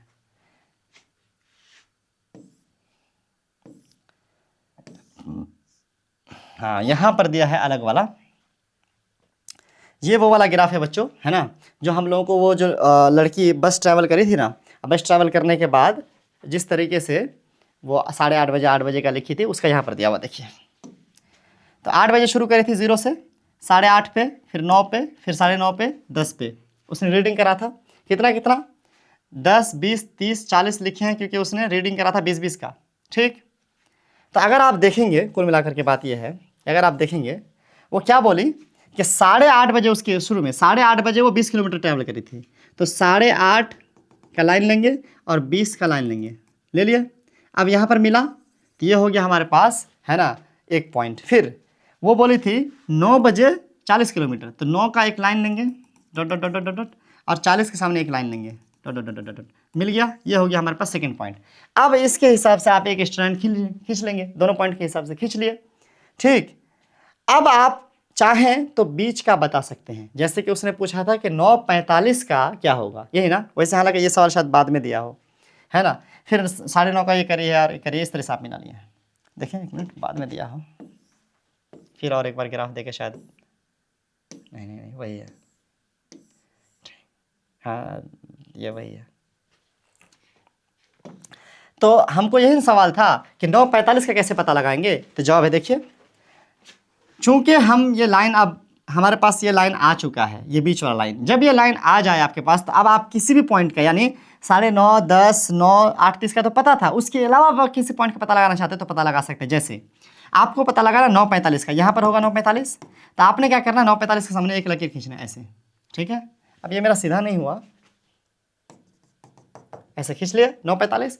अब क्या करना है, इस पॉइंट से आपको इस लाइन से पैरेलल, इस लाइन से पैरेलल एक लकीर खींचनी है ना, इस लाइन से पैरेलल एक लकीर खींचनी है ऐसे। ठीक है, इस लाइन से पैरेलल, तो आप देखेंगे कि ये लाइन यहाँ से जहाँ तक जाके मिलेगा 70 किलोमीटर। कहने का मतलब है कि 9:45 में वो 70 किलोमीटर तक ट्रैवल करी थी। ऐसे ही मान लो आपको 8:45 का पता लगाना है, तो आप क्या कर सकते हैं, है ना, 8:45 सामने एक लाइन स्ट्रेट खींचेंगे, और फिर इसके सामने भी एक ऐसे ऐसे स्ट्रेट सा खींच देंगे, तो ये कहाँ तक पहुँचा, इधर पैरेलल, इससे पैरेलल कहाँ तक पहुँचा, 30 तक, यानी 8:45 में वो 30 किलोमीटर ट्रैवल की थी। आई होप आप you are getting my point. ठीक है, यही सब चीज़ें हैं, एक्सप्लेन की गई हैं इसमें, है ना। अब ये कम बेशी का स्पीड भी है, वो भी हो सकता है। हमारे पास उस सवाल का जवाब मिल गया जो हमें शुरू में दिया गया था कि क्या हम उसके बीच का डिस्टेंस कैसे नापेंगे। टीचर ने कहा डिस्टेंस टाइम ग्राफ से नापेंगे, और यहाँ पर हमने देख लिया। अब हम इसके अलावा एक्स्ट्रा एक दो चीज़ और बता देते हैं बस ग्राफ के बारे में, बाकी आप ऊपर क्लास में पढ़ लीजिएगा। क्या कि डिस्टेंस टाइम ग्राफ बेसिकली 4 किस्म का, ठीक है। जब देखिए ये डिस्टेंस और ये टाइम, ओह हमें उल्टा कर दिया। नीचे क्या लेंगे, नीचे लेंगे टाइम, ऊपर लेंगे इस साइड लेंगे डिस्टेंस, ठीक है। तो मान लीजिए कि ये वाई एक्सिस और ये एक्स एक्सिस। अगर मान लीजिए कि कोई चीज़ स्लो है, रुका हुआ है, नहीं चल रहा है, तो उसका ऐसा ग्राफ होगा, ठीक है, कि टाइम बढ़े जा रहा है पर डिस्टेंस ट्रैवल नहीं हो रहा है, ठीक। ऐसे ही मान लो क्या यहाँ पर क्या हो गया, जब स्पीड ज़ीरो हो, स्पीड ज़ीरो हो। एक सेकेंड कंडीशन हो सकता है कि जब स्पीड इंक्रीजिंग, स्पीड बढ़ रहा हो, स्पीड इंक्रीजिंग, तो उस टाइम में ऐसा हो सकता है ग्राफ, ये टाइम और ये डिस्टेंस। जब हो स्पीड डिक्रीजिंग, क्या हो स्पीड डिक्रीजिंग, तो उस टाइम में ऐसा हो सकता है ग्राफ, टाइम डिस्टेंस, ठीक है। अब मान लो कि स्पीड यूनिफॉर्म, अगला क्या है, स्पीड कांस्टेंट कह सकते हो, है ना। तो उस टाइम में आपका ग्राफ कैसा हो जाएगा, ऐसा हो जाएगा, ठीक है, टाइम और डिस्टेंस। इसको आप नोट कर लीजिएगा, ये जो मैंने चीज़ें आपको बताई हैं इसको आप नोट कर लीजिएगा, ये इंपॉर्टेंट है, आप इससे सवाल पूछे जाते हैं। तो कुल मिलाकर के बात यह है कि ऊपर क्लास में आप ये चीज़ें पढ़ोगे, और ये एक बड़ा टॉपिक है जिसके बारे में आगे भी डिस्कस होने वाली हैं। थोड़ा बहुत समझ में नहीं आया तो एक बार रिपीट करके देख लो, बहुत भारी चीज़ें नहीं आई थिंक, ठीक है। और हमने अभी तक जो देखा वो ये कांस्टेंट स्पीड, यूनिफॉर्म स्पीड की बात करी, बाकी चीज़ों के बारे में अभी हमने बात नहीं करी। चलो कोई बात नहीं, क्लास 7th के लिए इतना ही है। तो हम देखते हैं जल्दी से एक्सरसाइज में क्या है। आई होप कि आपको चैप्टर अच्छे से समझ में आ रहा होगा। जल्दी से लिखो, रेडी हो आप एक्सरसाइज के लिए, लिखो रेडी, ठीक है। पहला क्वेश्चन है कि क्लासीफाई करना है कि कौन सा स्ट्रेट लाइन, कौन सा सर्कुलर, कौन सा ऑसिलेटरी मोशन है। तो भाई सिंपल है, हैंड का रनिंग के टाइम में ऑसिलेटरी होता है, सबको पता है। Motion of horse pulling a cart, भाई सीधा गाड़ी पे चलेगा, स्ट्रेट वाला होगा, स्ट्रेट लाइन, है ना। मोशन ऑफ चाइल्ड इन मेरी गोल राउंड, सर्कुलर होगा, गोल गोल घूमेगी तो सर्कुलर ही होगा। Motion of child on seesaw, seesaw में ऊपर नीचे होती है तो पीरियोडिक होगा, जिसको हम लोग कहते हैं ऑसिलेटरी, ठीक है। Motion of the hammers, hammers अच्छा इलेक्ट्रिक बेल, ऐसा ये भी पीरियोडिक होगा, इसको हम लोग कहेंगे ऑसिलेटरी। इस तरह से motion of a train, train straight line में अगर कहेंगे, स्ट्रेट ब्रिज तो ये हो गया आपको स्ट्रेट लाइन, है ना। तो इस तरीके से आपका ये हो गया। अगला है कि which of the following is not or not correct. अच्छा सिर्फ नॉट करेक्ट बताना है, चलो देखते हैं कौन करेक्ट है कौन नॉट करेक्ट है।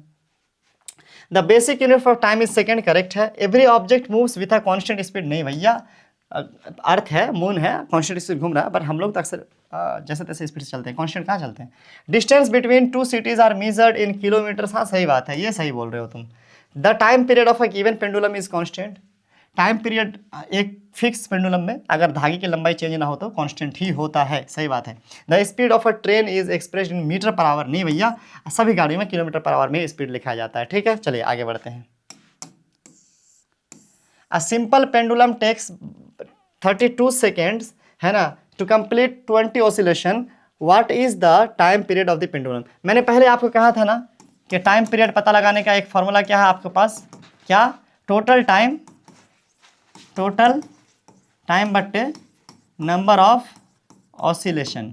तो टोटल टाइम हो गया हमारे पास 32 सेकेंड, और नंबर ऑफ ऑसिलेशन हमारे पास हो गया 20, तो 16 दूना 32 यानी 1.60 के हिसाब से 1.6 सेकेंड टाइम पीरियड हुआ आंसर। तो आप ये लिख लो चाहो तो। The distance between two station is 240 kilometre, a man, है ना, takes 4 hours to cover the distance. देखो डिस्टेंस है टोटल 240 किलोमीटर, उसको टाइम लग गया 4 आवर्स, यानी टाइम लग गया 4 आवर चलने में, है ना, वहाँ तक पहुँचने में। स्पीड पता लगाना है, तो स्पीड बराबर होता है डिस्टेंस बाई टाइम। स्पीड हमारे पास है, हमारे पास सॉरी डिस्टेंस हमारे पास है 240 किलोमीटर, और हमारे पास टाइम है 4 आवर यानी 4 घंटे। तो हम कह सकते हैं 4 छक्के 24 यानी 60, वो हो गया हमारे पास किलोमीटर पर आवर, है ना, आंसर, ठीक है। चलिए अगला है the odometer of a car reads, अच्छा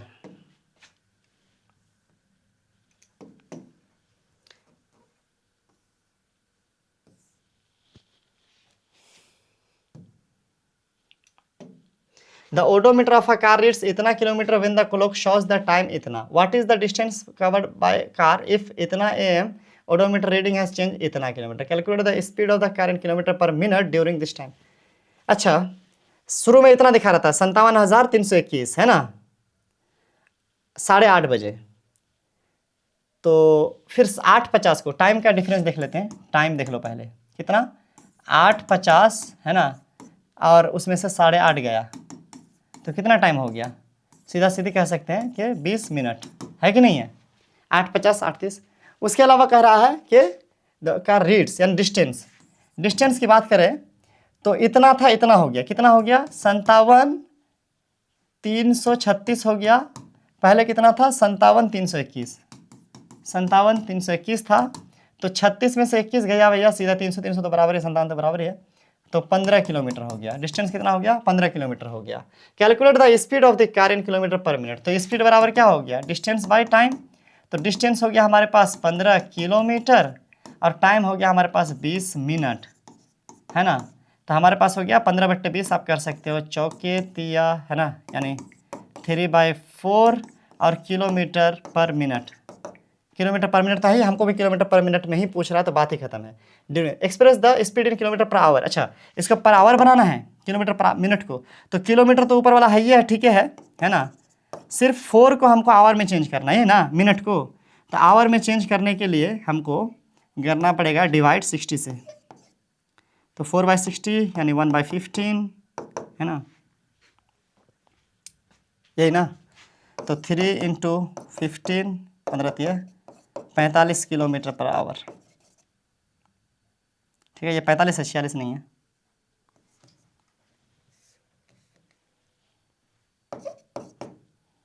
अरे फिर वही हो जा रहा, चलो भैया ये देख लेना, ठीक, ये कैलकुलेशन है हमारा। उसके अलावा है क्या, आप बोलोगे कि क्या करा भाई, देखो घंटा मिनट को घंटा में चेंज करने के लिए आपने सीखा ही होगा मैथ्स में कि 60 से डिवाइड करना पड़ता है, यही ना, वही चीज़ करा मैंने, 60 से डिवाइड करा, और ये पलटाने उल्टाने वाला केस तो आपने रेसिप्रोकल देखा ही होगा। एक अगला मैथ है कि Salma takes 15 minute from her house to reach her school on a bicycle, है ना, if the bicycle has speed of 2 meter per second, calculate the distance between her. अच्छा, टाइम है 15 मिनट, टाइम है 15 मिनट, और क्या है उसका स्पीड है 2 मीटर पर सेकेंड, स्पीड है 2 मीटर पर सेकेंड। भाई यहाँ पर स्पीड का यूनिट देखिए मीटर पर सेकेंड, और टाइम का यूनिट देखिए मिनट में है, तो यहाँ पर ये गलत हो गया, ये सेकंड में ही मिनट में, इसको सेकंड बनाओ, तो 15 को सेकंड बनाने के 15 मिनट में कितना सेकंड हो जाएगा, 15 छक्के 90, 900 सेकंड हो जाएगा, है कि नहीं है, 15 मिनट में कितना सेकंड, 900 सेकंड, 15 छक्के 90, हाँ बिल्कुल। अब हमारे पास टाइम है 900 सेकंड, स्पीड है 2 meter per second, same unit हो गया। हमसे क्या पूछ रहा है कि व्हाट इज़ द डिस्टेंस, तो डिस्टेंस बराबर होता है, डिस्टेंस बराबर क्या होगा, स्पीड इनटू टाइम, यही होगा। जैसे कि हमारे पास स्पीड बराबर डिस्टेंस बाय टाइम, तो ये टाइम इधर गया ना, तो डिस्टेंस बराबर टाइम इनटू स्पीड, तो इस हिसाब से हमारे पास 900 गुना, है ना, स्पीड क्या हो गया 2, यानी 1800 मीटर, सॉरी मीटर सिर्फ ना, 1800 मीटर, क्योंकि डिस्टेंस का क्या होता है मीटर, ठीक है, हमारा आंसर हो गया 1800 मीटर में 1.8 किलोमीटर हुआ, अगर आप किलोमीटर में लिखना चाहें तो।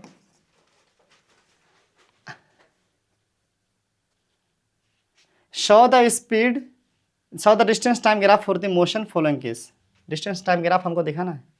A car moving with a constant speed, उसका ऐसा होगा, या इधर टाइम इधर distance. A car parked on a side road, ऐसा होगा, जैसे मैंने पहले आपको कहा था, इधर टाइम इधर डिस्टेंस। अब यहाँ पर नीचे वाला कह रहा है कि कौन सा रिलेशन करेक्ट है, स्पीड बराबर डिस्टेंस बना टाइम, नहीं भैया, स्पीड बराबर डिस्टेंस बाय टाइम, ये सही है।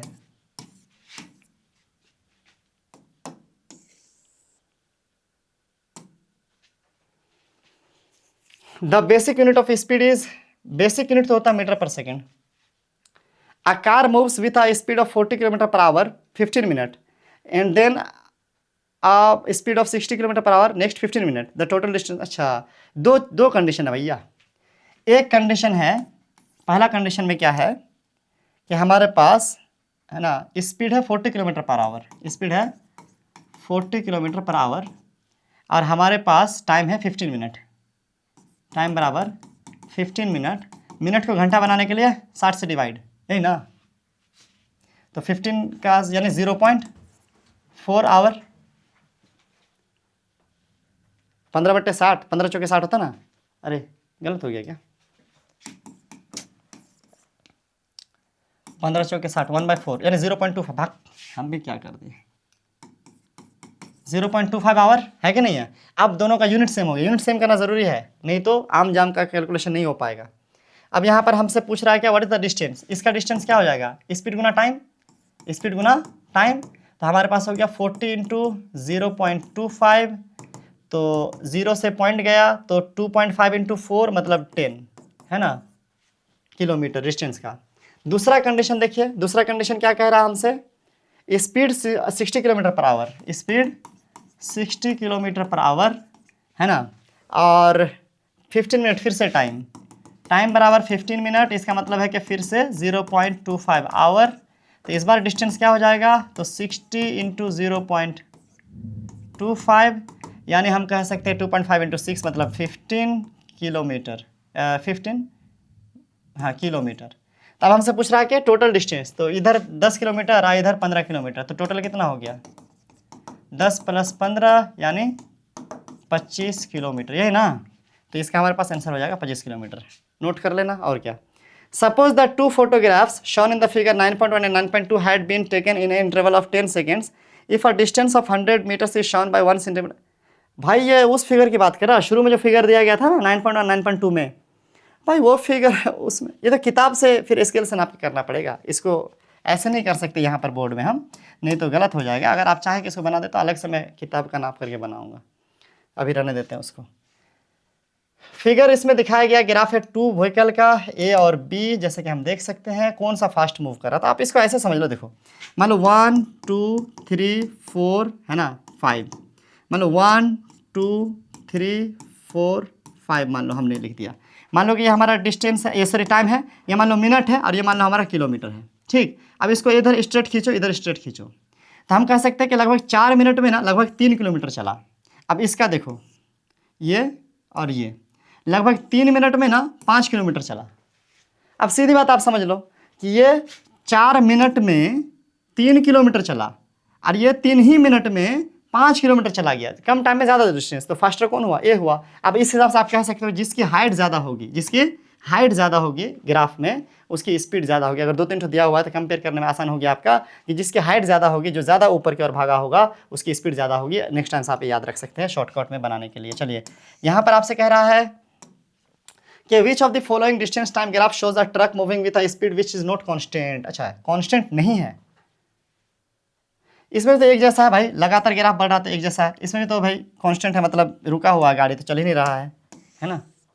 मैंने पहले ही बताया था ना 4 किस्म का ग्राफ, इसीलिए कहा था इंपॉर्टेंट है। इसमें लगातार बढ़ रहा है, लेकिन सेम कॉन्स्टेंटली नहीं बढ़ रहा, अलग अलग स्पीड से बढ़ रहा है, टेढ़ा है और कर्व लाइन है। इसमें आप कह सकते हो कि लगातार जो है डिस्टेंस बढ़ रहा है, ये कांस्टेंट स्पीड है, ये कांस्टेंट स्पीड है। जैसे कि हमने ऊपर एग्जांपल्स भी देखे थे, ये कांस्टेंट स्पीड नहीं है, इस पर जो स्पीड बढ़ रहा है, ये स्पीड अलग अलग टाइम पे अलग अलग हिसाब से बढ़ रहा है। तो यहाँ हमारा आंसर सी ही हो जाएगा, ठीक है। तो इस तरीके से हमने ये भी सॉल्व कर दिया। आई होप कि आपको चैप्टर समझ में आया होगा। तो वीडियो को करो जल्दी से लाइक, चैनल को करो सब्सक्राइब। मिलता है अगले वीडियो में, तब तक के लिए thank you, have a great day. थक गए।